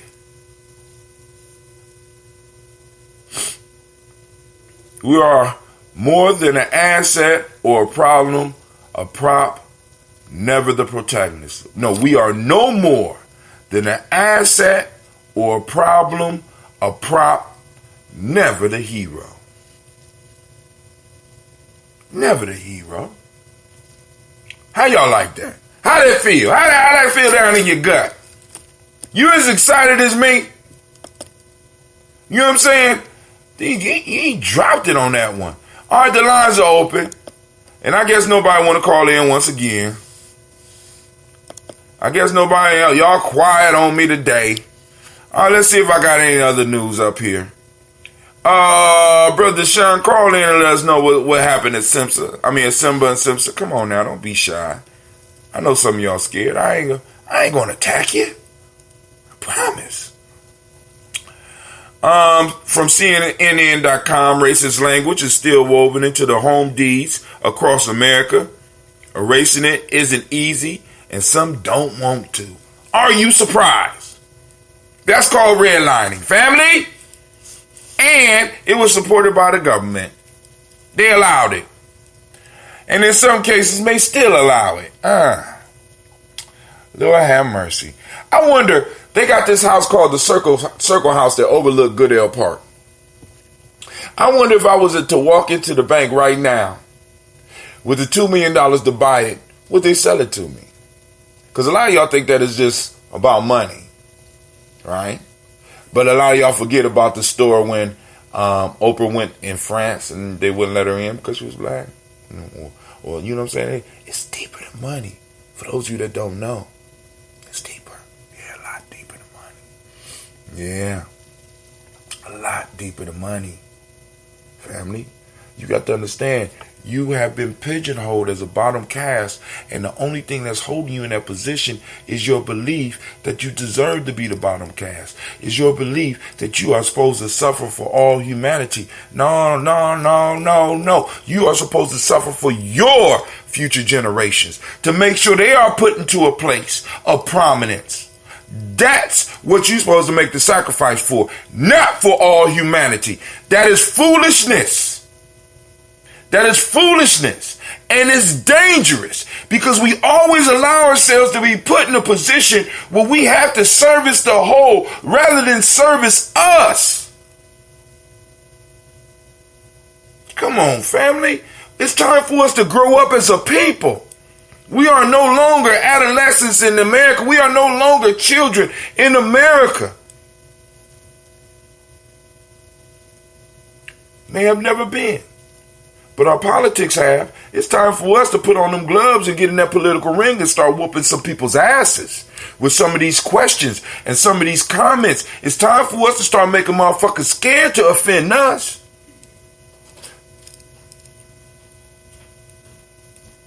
Somebody say some shit like, well, if we give you reparations, what about everybody else? What about everybody else? You the politician, you supposed to answer that question. You supposed to give us what we need. You got our votes. Now, I'm not concerned about your fallout after you give us what you want, what we want. That's the question that you're supposed to answer. You're asking me a question and you're making me responsible to answer a question that you're supposed to come up with. Stop the reverse game. Stop playing games with us. And we got to stop, and y'all got to start having y'all got to start having these conversations and start learning to identify who truly with you and who's not, and start moving on. Reminding us of the melting pot perspective, e.g. working class approach system of inequity and implicit bias to continue genocide. Who wrote that? That sounds like some Kwame shit for real. That was some good writing. No, my fault. That's Dr. Jill Jackson.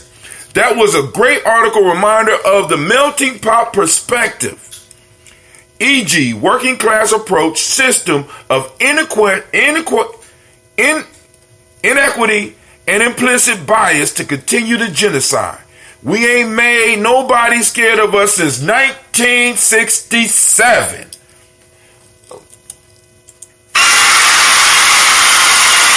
with that. Wait, stop. That deserves a strike from God. Say it again.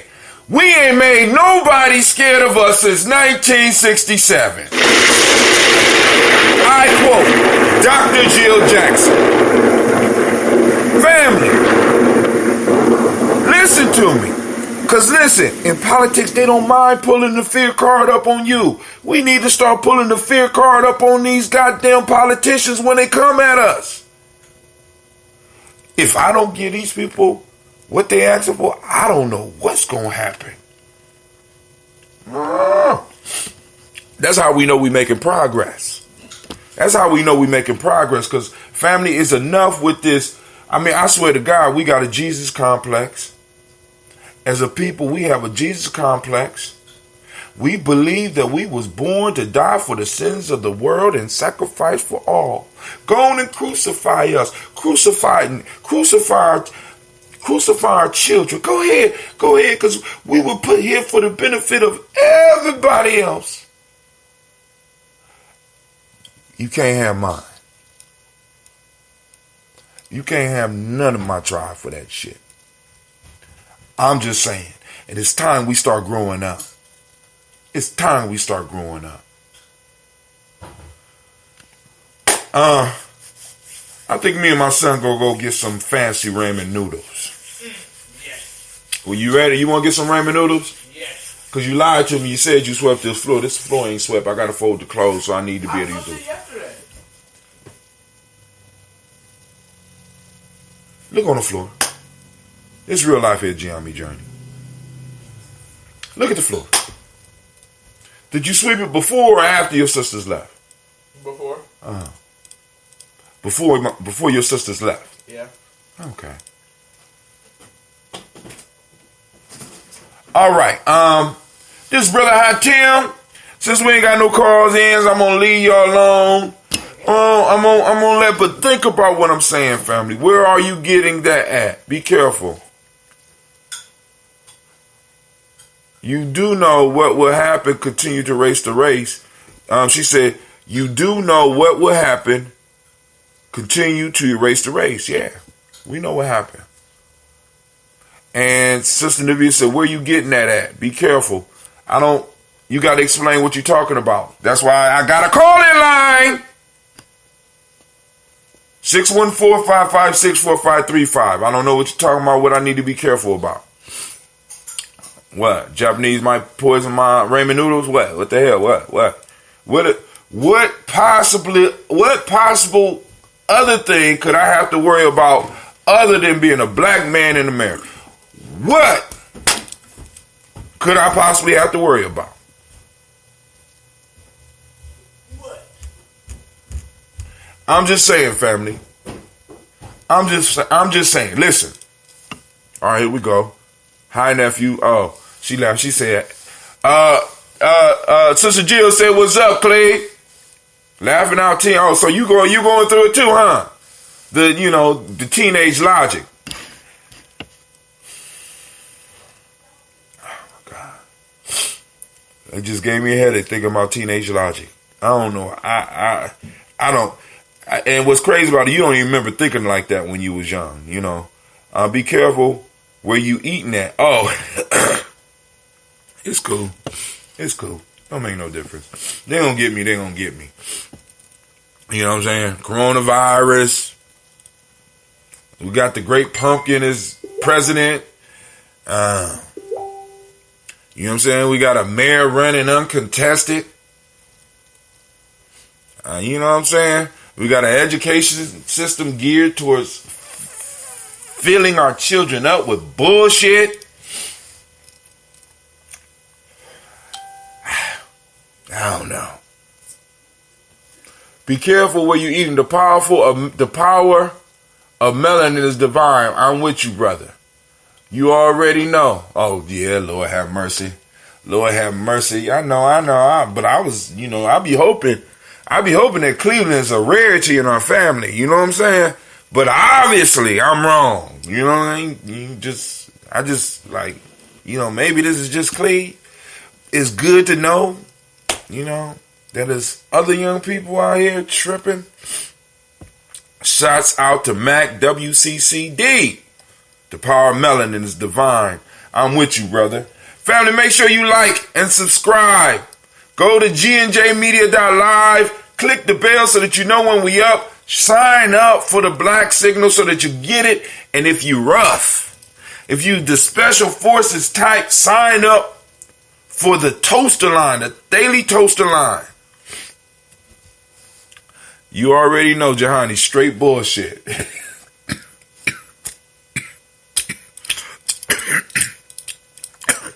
I wasn't expecting that one.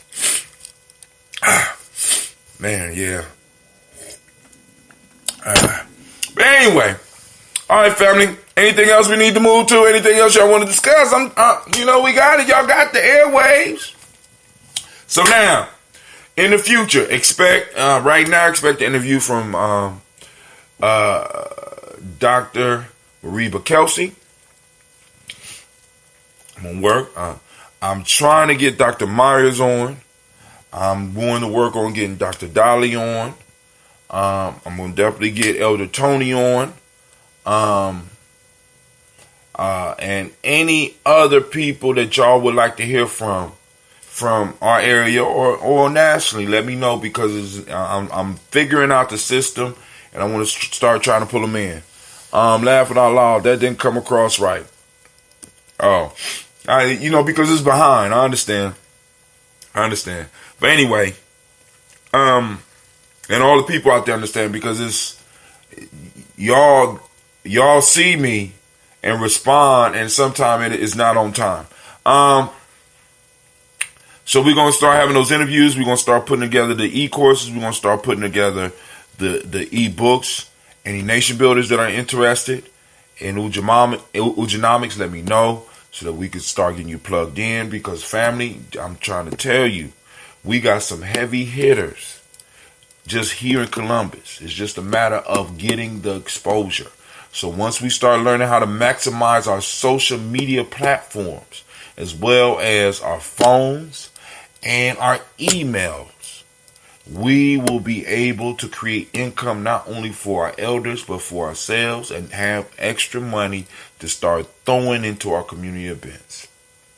Oh, the straight bullshit was for yeah, man. And we knew it. And what's crazy is, it's sort of like for some of us, because I know I'm not the only one on this. It was said that Martin Luther King said that sometime he felt that he was moving his people into a burning house. And sometimes when I look around at some of the young people I'm working with and working, you know what I'm saying, I have that thought, that statement often hits me. Am I moving you into a burning house? Am I educating you into a burning system? You know what I'm saying? Is this really good for you? And can I do better? And that's the question that I ask. Can I do better? Is there something that I can do that can further you along, other than opening up my own, or opening up our own school? Because there's no way possible that I can do that. You know what I'm saying? But I would need, you know what I'm saying, we would have to open up a school that is totally geared towards us, that is private enough so that we can actually start bringing our kids up with the type of curriculum that would make, what's that ancestor's name? Yeah, though, let's see who out there on point. Ancestor, deep voice, died like the early 90s, wear glasses, will wear the kufi, and the shit that he was talking back in the 80s is all happening right now. What is his name? And he was a psychologist. He taught at, I think he taught at Hunter College, maybe. Dr. What is his name? Come on now, somebody out there. Dark-skinned brother. You see him on YouTube all the time. I post him up. Amos Wilson. A school that would make Amos Wilson dance and jump up and be like, I'm coming back to life.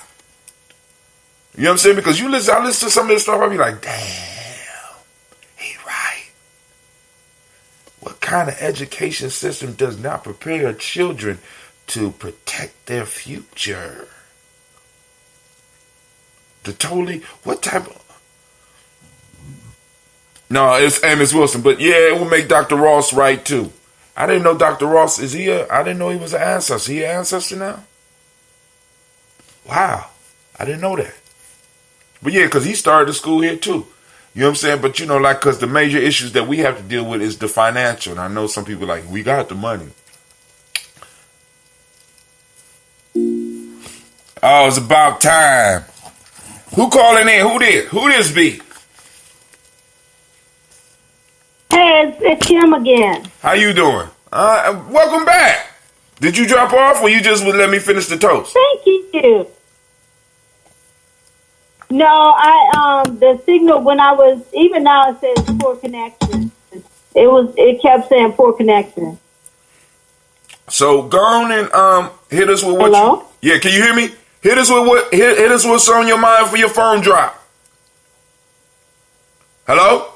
Oh God, I got so much on I got so much on my mind, I don't even know where to start. Well, you better start somewhere before your line drop. Well, I know. Okay, here it goes. So, did anybody see that video of the Chinese restaurant business owner caning the Kenyan. What? Y'all didn't see that? No, I ain't see that. And he in Kenya. Yeah, it's a in Nairobi. It's a Chinese restaurant. A Kenyan working for the business came to work late, And he came. and they had the man stand against the wall, and he hit him with a cane. The man dropped to the floor because he hit on his back or his butt with the cane. He dropped to the floor, and he continued to beat him. Family. Hello? I'm shocked. And it's a video. You can find it. My husband showed it to me on his WhatsApp. I'll see. He showed it to me on his WhatsApp because the Kenyans they went and protested the restaurant, and they arrested the guy. One of the coworkers videotaped that they arrested the Chinese, and they were saying that they felt they should deport him. And one of the workers said that they videotaped it because that is standard business practice at that restaurant. They have been doing that. Family, listen. This is why you need borders. This is what I mean. Just think about this. Listen to what she's saying. You have a Chinese man in Kenya, caning a Kenyan, and they're talking about we need to deport.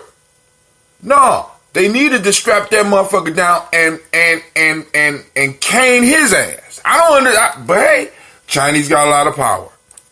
I don't live the African life over there because China's running shit over there, so possibly he got connections and but let a motherfucker hit me or hit one of us. I'm just saying. I'm gonna shut up. I'm gonna shut my mouth. All right, somebody else is on the line. Thank you, sister. Yeah, I mean, if you watch the video, it's shocking as I don't know what. I was just tuning in because I was having some issues listening and working on something else on my laptop. But I think you guys are talking about when the Asian dude or Chinese dude was whipping his co-worker or his employee, I'm sorry. Yeah, that's what she brought up. Employee. Okay. And then there was a brother in the background that was just standing there watching. And whoever filmed it was just standing there watching. But I see a black person in the background just standing there watching. Right. Which makes me wonder, what even disturbed me even more is what is it about that your instinct didn't kick in to knock the shit out of this person? Is it because that is your only way of income? Yeah. Why do you allow someone to treat you that way? Because now, I mean, first of all, I don't even understand how you put your hands against the wall to wait for somebody to hit you with the cane. If you late to work and they say you're gonna be caned because you late to work, your instinct should be is to turn around and go home. Right. But that didn't happen. So I was wondering, I don't know the situation as far as the economy, or how much money is there? Like jobs so scarce that in order to eat, you have to put up with that kind of thing? I don't know. No, it's bad. It's really bad. Okay, I'm in Africa. It's really bad. People don't have jobs. People get paid $100 a month, and that's a good job for a lot of people. Right. It's bad, and these countries are very expensive. At the same time, there has to be a bottom. There's no bottom. Okay. There has to be a bottom, and that's all I'm saying. You don't take any kind of mistreatment just so you have a job. I don't agree with that. I agree. But we got to understand, we're new. What we how can I put it? We are new. Motherfuckers have been putting up with that type of shit for jobs, probably over there for a very long time.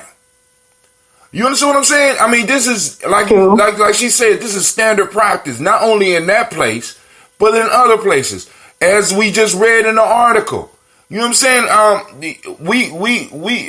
We are caricatures. We are props. So no matter whether or not they hurt us, whether it's there or here in America, it don't matter. Now the issue is we got to raise the conscience so that people can start. I mean, because it's like Sister Kim said, but you know, it's a whole different thing. Because think about how many men could have not only beat up their master or beat up the motherfucker that was holding the whip. What was the major reason that kept them on the plantations, that kept them from running away? Has anybody ever thought about that? Yeah, of course. What was it? Fear. No. Hell no. Fear? No. Well, fear for who? All right, cool. Let's say fear. Let's say fear for who? Fear for what? My life is meaningless. It'd be good for me to die right now. You know what I'm saying? I mean, if you in that situation, why would you want to stick around? Why wouldn't you run if you could run? I could outrun the goddamn dogs.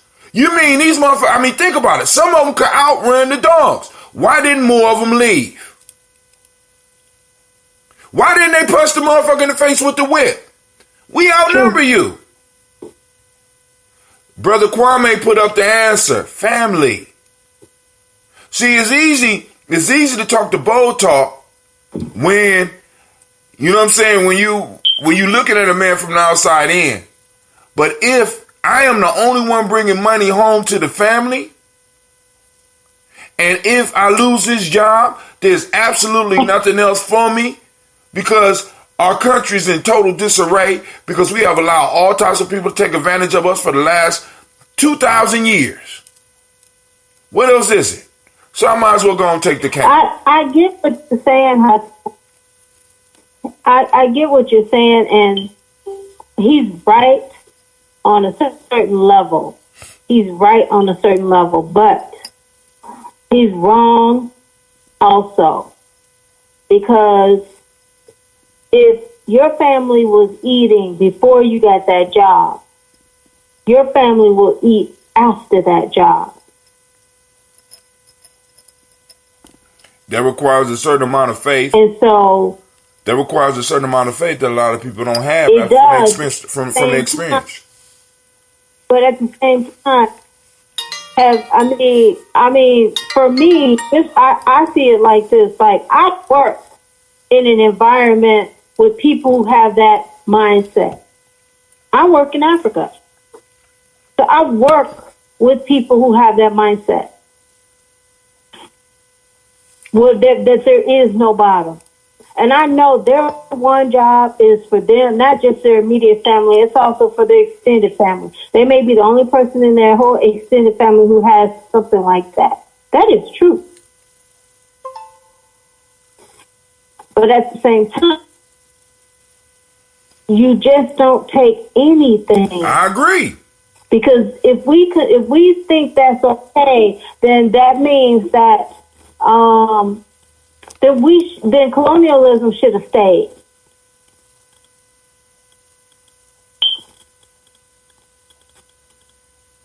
I agree. How, Tim? What you got? Okay. I mean, I agree. I agree with what she's saying, and I don't have an argument against what she's saying. But what I'm trying, one of the pieces I'm trying to paint is the other side of this, because this is not new. This is not actually even surprising to a lot of us, right? Because like, if just me being over in Ghana, when I was in Ghana, I could imagine this shit happening. I can see how some of those people over there talk to Ghanaians, right? Talk to the people. You're on their land, and you talk to these motherfuckers. No, motherfucker, you ain't talking to me. Excuse me? Wait, leave him alone. No, I'll knock your motherfucking ass out right now. and go straight to the embassy, motherfucker. See, but they ain't got no embassy to go to. It's a certain amount of violence as an American citizen that you get away with because you got motherfuckers backing you, in a sense. Now, but I'll have an argument for what Sister Kim is saying. I wish I could. We got Mr. Mac. He said, we don't know our true selves, our greatness has been minimized. I agree. I agree. I don't think it's one particular answer. It's a multi-faceted compilation of things going on that gives you the result of what we've seen in that video, I think. So, I mean, and, it's like... that video just... It's crazy. That video is... because I done seen videos like that before. But this is not unknown treatment. This is not a surprise treatment for our people. There or here. We watched that. Yeah, we watched police do it to us here in this country. Or kill us even. You know what I'm saying? I mean, and while others will stand around and just watch it be done. And video. But I don't think in this country you will have somebody who would, like, my thing is this dude stand and put his hands up against the wall and waited to be hit. Yeah.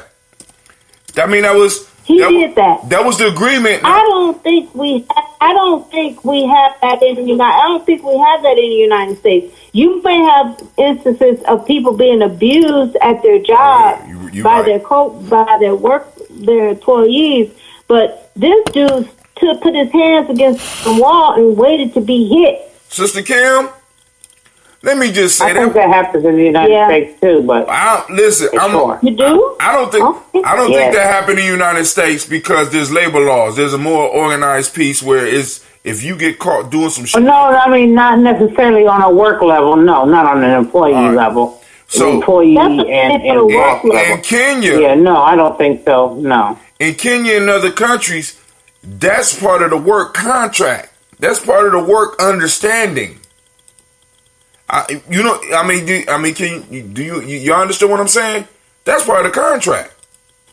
Yeah. You know what I'm saying? And what we have to get what brothers and sisters over there to understand is that that's not acceptable.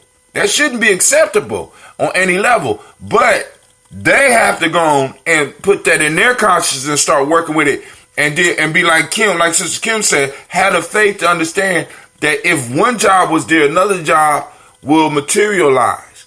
But, it's kind of hard. See, here in America, I can have that idea. You know what I'm saying? There's some type of safety net that might catch me or might catch my family.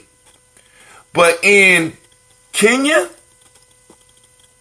where you on the way... I don't have too much insight on the choices that they have as far as, like Sister Kim was talking about how much they make in a month or whatever, as far as their, economic status, their financial wherewithal. I don't know too much about it. Man, it's horrible. Well, I mean, I know. It's bad. It's super bad. Most of sub-Saharan Africa, as I said, Kenya is actually better than a lot of places. But, unemployment is bad. They make very low wages, and workers' rights is not something that exists. There's no workers' rights. That is true. There's no workers' rights, but at the same time, we got ADOS talking about year of return. How you gonna go to a place that don't even have workers' rights, and you gonna be there with attitude, talking about rights that people who there don't even know about? Don't even know about. They're working for you for pay. Well, I think a lot of people that I know that went back, they work for themselves. They don't work for someone else. This is the people I know. What she's saying is that ADOS here are going back to a place where people are not extended workers' rights. We're going back over there. So she's not talking about the ones coming from here. She's talking about the ones because like one of the things that I made sure that when I go, the people that help me, I'm making sure I'm paying them above anything they ask for. Because I see, Right. you know what I'm saying? I see what's going on. I'm trying to make sure you got, you know what I'm saying, that I'm taking care of you, because people come over there and be giving them pennies for the amount of work they do. You know what I'm saying? People will cater to you But all you have day. to. Go ahead. I actually don't agree with you, Hatem. Would you say I should I pay? don't I think should you should do that. I shouldn't. I think You pay them mean? the market rate. Sister Kim, you mean? That's, oh my God. First you tell me not to use the term tribe, then you tell me not to overtip. Sister Kim, what you doing to me? Don't do it.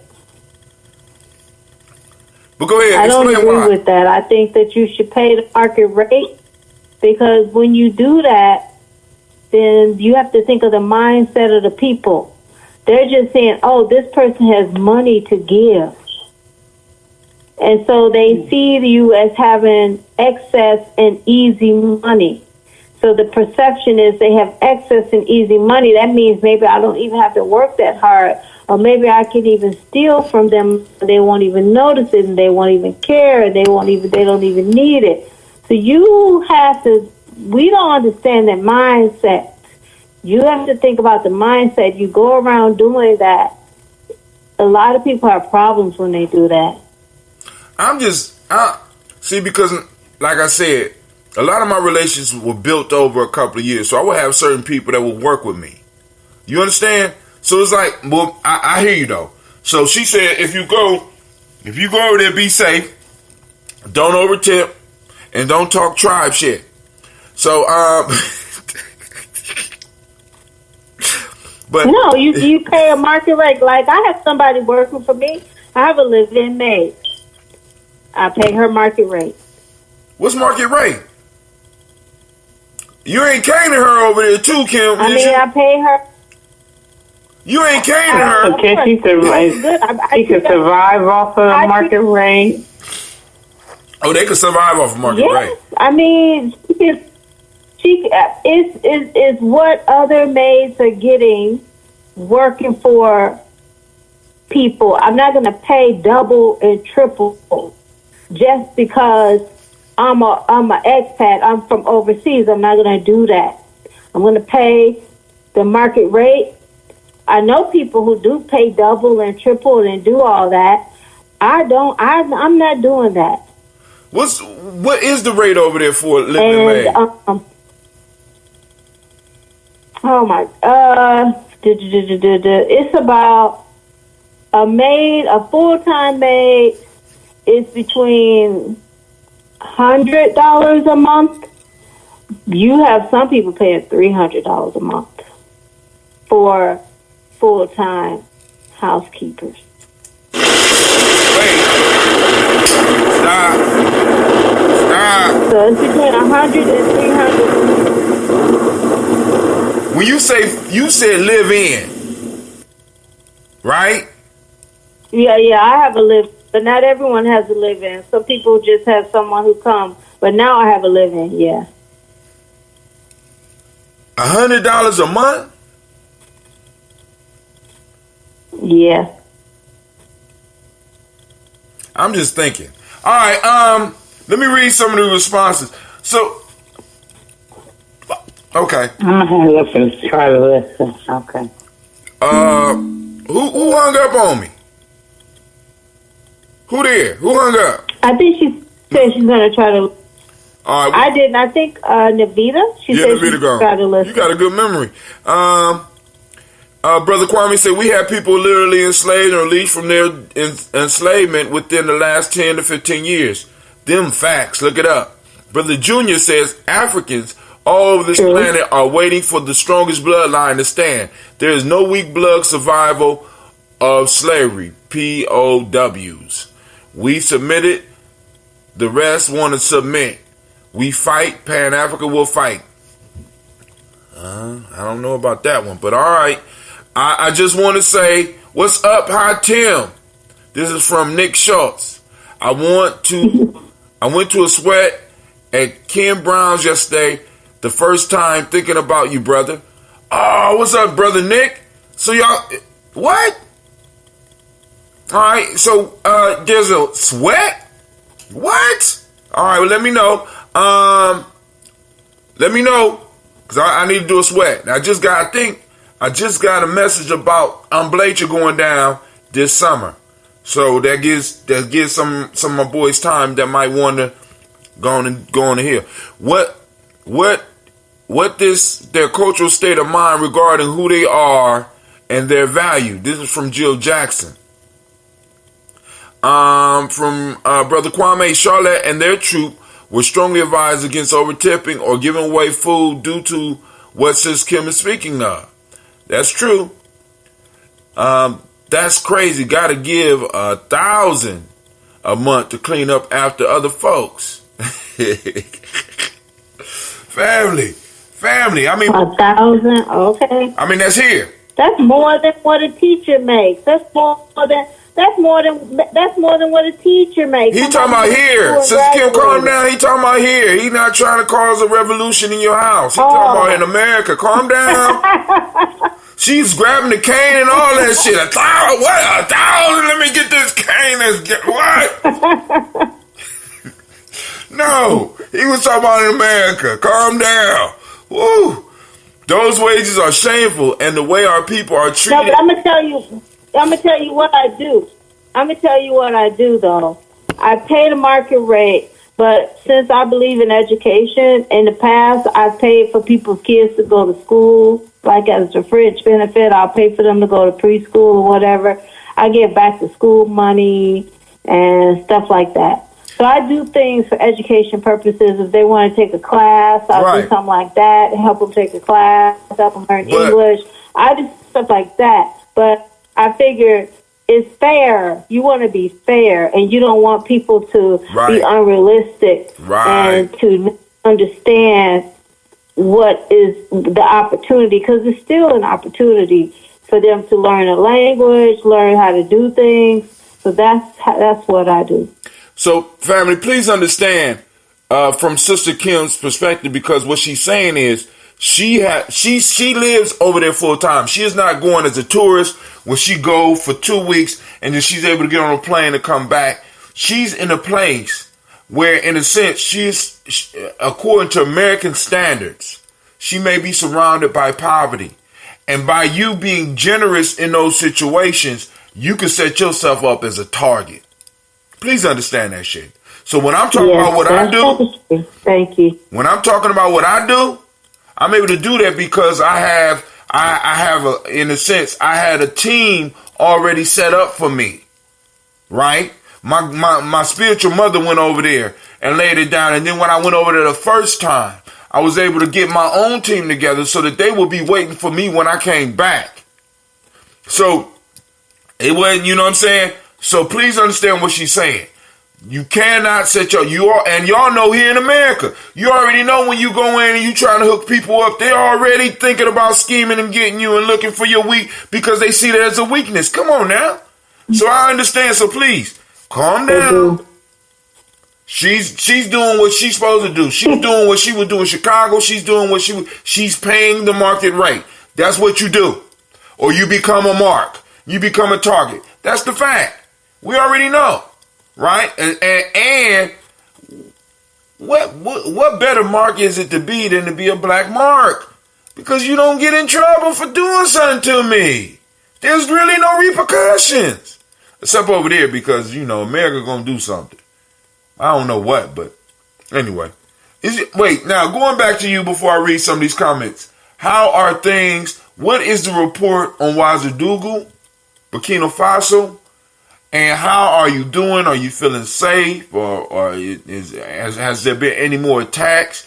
Because please understand, she's in a hot spot right now, family. So we, in our toast, we're sending her energy on a daily basis. She's a daily toaster, so she protected, but we still want to make sure that we got some mental energy going to her from us as well. Yeah, thank you. I really appreciate it. It's a hot spot. There was an attack on this week. There was an attack on church on Sunday. Yesterday there was an attack. Some gunmen went into a church and killed 12 people in Burkina Faso. I just saw it on the news this morning, and there was another attack earlier this week. So yeah, it's a hot spot. We do have more military presence here, and so that is helping, but it's still serious. Family, so we got to understand, like I said, now, and especially in a hot spot, you don't want to be a target. You know what I'm saying? No, you don't. And then somebody, Mac WCCC say those wages are shameful, and the way our people are treated is inhumane, and nobody's in disagreement with that. But when the people are treated in an inhumane fashion, and you come in all of a sudden as a beacon of light, rather than the beacon of light that you think you are becoming a target. Just letting you know. Tell us. What did he say? The wages are inhumane? Yeah, he said it right. The wages are inhumane. You know what I'm saying? But we got to remember a lot of people that well, can I explain? Well, hold on. Let me finish. Can I explain something? Can I say something first? Because I don't want you to take my point and be the star of the show now. Because you pretty good. But we have to understand we are comparing wages there to wages in America. And please understand, they have a whole different currency. They have a whole different value. They have a whole different focus on life in most cases than we do over here. But go ahead. You got a better perspective. Okay. The wages are low. That is true.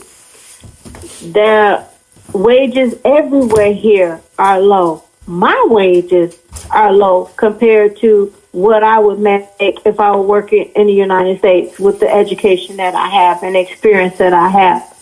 The cost of living here is also low, okay? And the way people live is not how they live in the States. So people don't pay rent. They live in family compounds that have been owned for generations. Generally, they don't pay rent. They don't buy individual food. They eat as a family. They don't eat snack food. They eat like 2 meals a day. They eat, like with rice and oil and stuff like that, stuff that can sustain them for the day. They don't drink soda. They drink water, or they drink a local made juice made from local made things, from local sugar. They don't live the way we live. They don't buy consumer goods the way we buy consumer goods. So I just want him to understand that. And the prices for the things that they use tend to be lower because they're the demand of different things compared to what we would want. So could a typical American live off that wage? Maybe. I was a Peace Corps volunteer. And when I was a Peace Corps volunteer, I got $80 a month as a Peace Corps volunteer. When I was a Peace Corps, because I was working as a local teacher in Sierra Leone, and that's what the local teachers made, and that's what they paid us. The same as local teachers. Because if you're a Peace Corps, you're on their level. You don't have to. And I learned I didn't go to supermarkets. You only go to open air markets. You don't go to supermarkets. You live a different lifestyle. Totally different. And it's beautiful. I mean. So all I'm saying is it's not the same. So you can't use your standard of living and say $100. Yeah, you can't live on your standard of living of $100. It's impossible. But you don't live on that standard. You don't have electricity most of the time. So we got. You just drink water and make juice.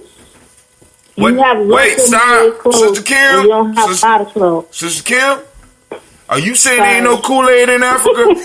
Are you saying there ain't no Kool-Aid in Africa? They do. They have Kool-Aid, but you can't afford it unless you're making a lot of money. You're gonna eat, drink juice made from local leaves, flowers. Hold on. Brother Junior said, yeah, how can we assist the Queen in helping our folks? Oh, Sister Kim, you want to put together an e-course or an e-book? We gon' sell that? Because I got the skills. How would I do that? Well, first off, you put some of your information together, or you do a talk on your computer, and I'll plug you in so that you can go and get your site and all that stuff together, or you could use I don't care. But we could put it together, and you could have another source of income while you over there, so that if you want to leave the people some money when you leave. I mean, I'm throwing this out to everybody. It's a concept called Umoja. It was created by a brother by the name of Philip Shock Matthews. Brother done pulled me in and got me hooked on it. And it's just a matter of us pulling our mental information together, those of us that have a story to tell and something that could bring value to other people's lives. Like, for example, what if, like Brother Junior's listen to what you're saying. What if somebody in Brother Junior's circle say, how could I go over and stay over in an African country? Could you write could you give some information on that? Could you write a book on doing that? Because how do I keep my American citizenship? How can I live? What type of jobs can I do over there? How would I have to change my lifestyle? You know what I'm saying? Stuff like that, or other stuff that you're interested in. This goes out to all. Yeah, to do that. I do know about that. Right. You're right. And it's like, and if that's not your interest, what I'm looking for is for people to write stuff that they could actually write, or that they could actually talk about with something that you love so much that it wouldn't even be an issue for you to put down the information. I don't want you struggling. I don't want you wrestling with nothing. I want you doing something that you're so good at that you can sit down and you can talk about it for an hour and a half. Whether we do an e-course, whether we do a digital book, or whatever. Same goes out to Jill Jackson. Same goes out to Sister Navita. Same goes out to Brother Kwame. Same goes out to all of y'all out there. We had this skill within our circle. I'm challenging y'all. Let's get it to work. Because there's money out here to get it to work. Tim, can you make a video of how you do it? That's a good... yeah, I can do that. I'm making a video now, Sister Kim. I know what you're saying. I mean, just like to say, like, how you make the book, how you make the video, how you make you said a digital book or... Right. Like, so, I don't even know where to begin. All right, check this out. Do you know how to create PDFs? Yes. After you write something, you create a PDF. Now, check this out. Step 1, get you a Gumroad account. Why do you say Gumroad, Brother Huntim? Because Gumroad is a Gumroad. G-U-M. Everybody out there listen. Gumroad. Gumroad allows you to purchase other people's stuff or to place your stuff up online as a digital asset or as a physical asset and sell it. Once you do that, right now, and Gumroad is the linchpin, is one of the linchpins of what we're doing, right? But then also with that, with Umoja, what will happen is you will become, your product will become a tip of a pyramid, and you will have affiliates that will come on. So I will come in and be like, Sister Kim, I want to help you get your product out because I think what you got is of value and other people need to hear it. I want to expose people in my circle to it. So I would be able to make a deal with you as an affiliate to go on and promote your stuff. So when people click the link to your thing from me, I will get a cut of the sale, or Gye-Nyame will get a cut of the sale, and you will get a cut. And because there's no overhead, you make money. And then from there, we create an e-course using basically the same system. Sister Kim teaches this about this, or Sister Jill teaches this about this, or Navita teaches you this, or Kwame teaches you this. And we just start using the information that we have to start educating people and using it as using it as a resource within our community for people that we think might be able to benefit from it. And they could come in, they could purchase it at a reasonable price, and they receive value in their life, and they exchange They exchange how can I put? They exchange the value that we give for the value that they give us, which would be money. Now you can use that in where you are. We can use it where we are. You know what I'm saying? Because we got plenty of fundraisers. Like, for example, the fundraiser I'm about to release for the Malcolm X Festival. I'm asking people to donate at least $10. With that $10, what I'm giving them is at least $50 worth of products from Gye-Nyame Journey. Digital products. Don't be expecting no hats and shit, because I'm not sending all that out. But if maybe I could put a tier on there that if you do, you know, so much, we'll be able to send the stuff out. But I'm like, because that's a lot of work. But anyway, but it's the same process. Sorry, I didn't mean to talk your heads off. Any other questions out there? Gumroad account to sell your product. That's right. Oh, Sister Jill be taking notes. Shock Matthews, the brother is a nation builder like I tell him. Brother Shock is the bomb. He came up with the concept called Umoja that I'm pushing right now. You can go to his channel. You can learn about it as well. But also, I went through the piece with him, and I'm gonna get back in and start doing some other stuff with him. But like I said, he's sharing the game. Matter of fact, he shared the game with me for free. You know what I'm saying? The only thing that I needed to do was to dust up on some of the stuff that he was talking about. So it's there. And this whole digital piece, we could go on and turn this into something where we might be able to employ about 10 people. You know what I'm saying? And that's small, but still is something. You know what I'm saying? It's moving us to another level as a group, because what I'm trying to do, and maybe Sister Kim might want to chime in on this, I'm trying to set up at least a class of us that are financially free enough to be able to speak up for us for those who are not able to do it. Hello, Sister Kim? You still there? No, I'm here. I'm Okay. here. I'm still trying to wrap my brain around a digital book, Gumroad, and e-course. I'm still trying to figure that out. So, Hatim. Yes, ma'am. So the way it is, I write something on the PDF. And then how does that, and that's what, when you say digital book, is digital book audio or is it just written? Now, the digital book, see, because this is what people don't understand. A digital book is basically just a PDF. This is what people don't understand.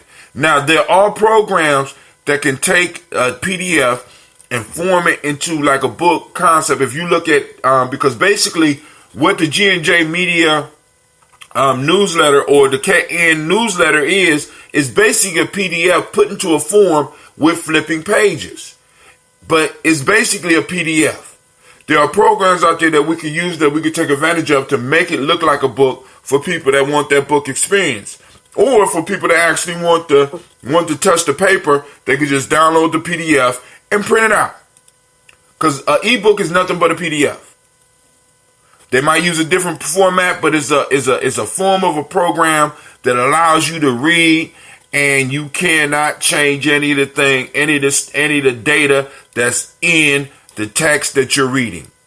You might be able to highlight, you might be able to copy and paste, but you cannot go inside the document and change anything. That's all the ebook is. What I'm saying is that we can create this as a group. And like with the 10 to 15 of us, if all of us use our social networks, we can spread the word about something that's coming out and get other people that you might not be able to reach in your circle to go on and purchase it. And in that process, they will put money in your account and money in the individual's account that's selling it, which means they are an affiliate of yours. So then when they come up with a product, one of your affiliates, when they come up with a product, you say, hey, you was an affiliate of mine. Let me share what you have with my circle. Okay, now I get it. Okay, I get it now. I think I would like to do that. I've been looking into things that I would want to do online. So in fact, I talked with a guy in Brazil today about that. Oh, so man. I'm thinking that I'm kind of already moving in that direction, because I'm coming to the States next year. All right, cool. And we, like I said, because and like I said, I be concerned about you. So I'm kind of, I'm sad that you leaving Africa, but I'm going to be glad that you're going to be in the States. I really am. Brother, I'm not leaving Africa. Though. I'm going to be in the States, but I will still have my wine business here. I still have a place in Senegal. So I won't leave Africa. I will be in the States, but I will still be it. And you need to make some of that wine available here too. You know what I'm saying. And we might be able to do that on Gumroad too. I don't know. No, it's wine. No, we can't do that. But we got What did you say? I said maybe we could do that on Gumroad, but we can't do that on Gumroad. We got Mac WCCD. We need Sister Kim to learn what's going on over there, but we need her to be safe as well. Navita Nelson, when I said the $10, we said at least $10 because with Gumroad you can set the price to where people can either donate $10 or if they want to do more, you can set your own price. But we got to set a price range, but that's up for negotiation as well. Sister Navita, she laughing at me because I said $10. I always undersell myself. Brother Junior says, Brother Philip and Dr. Kaba say is truly a black construction worker. Man, listen, they are building. Brother Shock Matthews have been helping a lot, not just Elder Kaba. He's been helping a lot of the elders that have been kind of in a sense kicked to the curb by the conscious community. You know what I'm saying? Where they get the information they need from them and no longer want to deal with them type shit.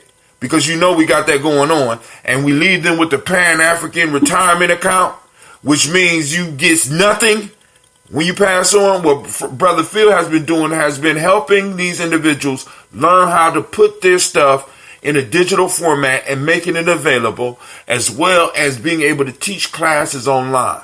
So big shots go out to Brother Philip Shock Matthews because he's shaking up the game like nobody else. Let me see, Brother Shock, and he came up with the concept of Umoja. You know what I'm saying? And shit, it fits right in with what we doing. Here at Gye-Nyame Journey, so we're going to do it. I found Brother Mac WCCD said, I found you through Shock. I'm in Detroit. You know what I'm saying? And like I said, Shock is the truth. Cool. Huh? I said, that's good. Yeah, that's what I'm saying. Connecting with other people. Because Sister Kim, I think Sister Kim found me through... You found me through... Because I did an interview on... It was with Brother Urema, but at that time Urema was still hooked up with Boyce Watkins. So it went out over that white channel. Brother Junior say, how Tim been building on the base pyramid building for a long time. Actually, my book is called Players Pyramid. I'm not playing. Welcome Detroit from the Gye-Nyame team. Thank you, Sister Navita, handling her business. JW, the guy by right on to J. Dillon Jr. He's shouting you out. Blessings to the Detroit family from Junior Winston. Appreciate the water song and the daily toast to the ancestors. I'm hooked. I'm glad somebody liked the water song. I've been banned from singing in about 2 or 3 states. Brother Kwame said big up for Brother Philip Shock Matthews and Navita Nelson. Thanks, sis. All right, family. Unless y'all got something else that y'all want to hold me on the phone to discuss, because it's y'all's show right now. We're going to end it so me and my son could go and go to an Asian restaurant and dare one of them motherfuckers to pull a cane out on us. Because y'all will hear about it on the news, because we don't mind beating the motherfucker up over here. You know what I'm saying? But hey, I'm just being honest. Me and Clay, we're going to handle this, and I'm going to come back and fold these clothes, and I'm going to go get my daughters. Or maybe I'll go get my daughters before. But however it works, it's going to work out. So, family, I want to thank you. Brother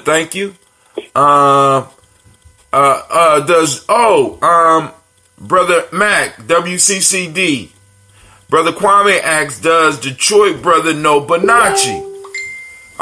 Because we just had Brother Bonacci here last week. And that's, that brother's a Jew. A jewel. Like, go and get some of that, go get some of that shining wisdom off that brother. You know what I'm saying? I'm also seeing if he wants to participate in the Ugenomics process that I'm doing. Watch him through Hatim. Oh, I am a sis. And it's a sister in Detroit. You you're invited to the Malcolm X Festival, but y'all probably got something popping off up there in Detroit. So I don't want to take you from the Detroit family. Just not on Cleveland Avenue because sisters can kill our babies for trying to steal suckers there. Oh, where? Alright, but it is what it is. Family, I love each and every last one of y'all. This has been a very, very busy show. And I see a lot of y'all on the YouTube. Go and like and share. Share the show. I want to thank all those that are doing watch. Because a few of y'all are doing watch. The watch things that they do on Facebook. Shouts out to Sister Aisha. I see you doing a watch party for Brother Hatim. I love that. I love my family. They be trying to take care of me on the low. Right? But it's all types of stuff. Also, another interview I want to have, because Gye-Nyame we got to go to another level. I want to bring Sister Inya on so she could talk to the family about life insurance. Not that term shit. I'm talking whole life. To really have a serious conversation about the whole life insurance piece. Don't run out and start trying to spend on your. Let's have a real conversation where we can answer some of your questions. Because, family, it's time for some of us to plan to start leaving our children more than just dust. Because a lot of people, not only is your retirement plan dust, but what you planning to leave your kids is dust. And like I said, a lot of y'all really won't understand until you actually take a trip to Africa, one of the countries in Africa. Why? Because you can see what's going on with some of the young people over there that don't have an inheritance. Horrible existence.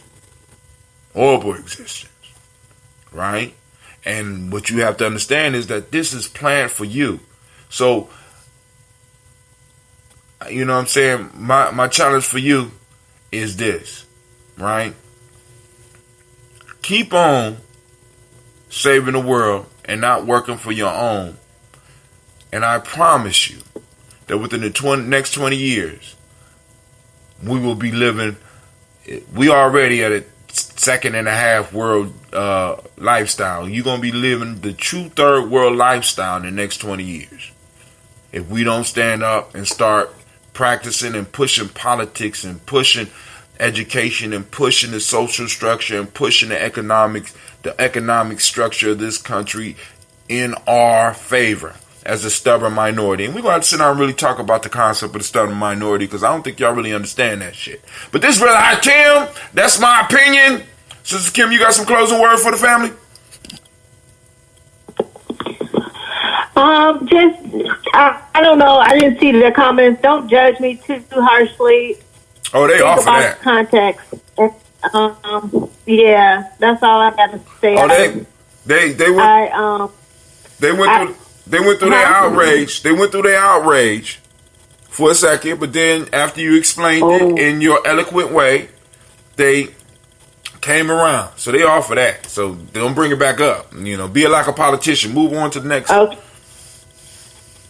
All right. Okay, I love you guys. I'm going to stay strong. You stay strong. All right, peace, family. We are out. Oh, Brother Junior says, just not on clean. Okay.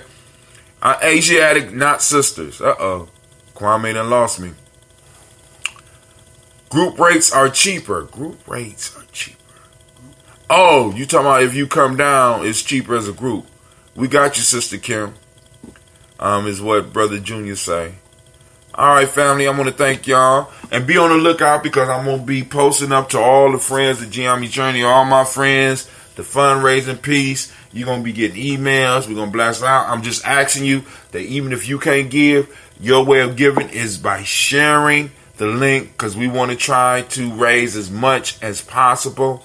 So help us out. This is Brother Hatim. I want to remind you that you are now standing in the congregation of the mighty, the home of the stubborn minority, the place where your hustle builds muscle. This is Gye-Nyame Jeremy Media. You have participated in the Daily Toast, but of course, because we had time, it became a Toast and Talk. And I want to thank each and every last one of you and remind you that this has been a Heart of a Simple production. And we do nothing but strive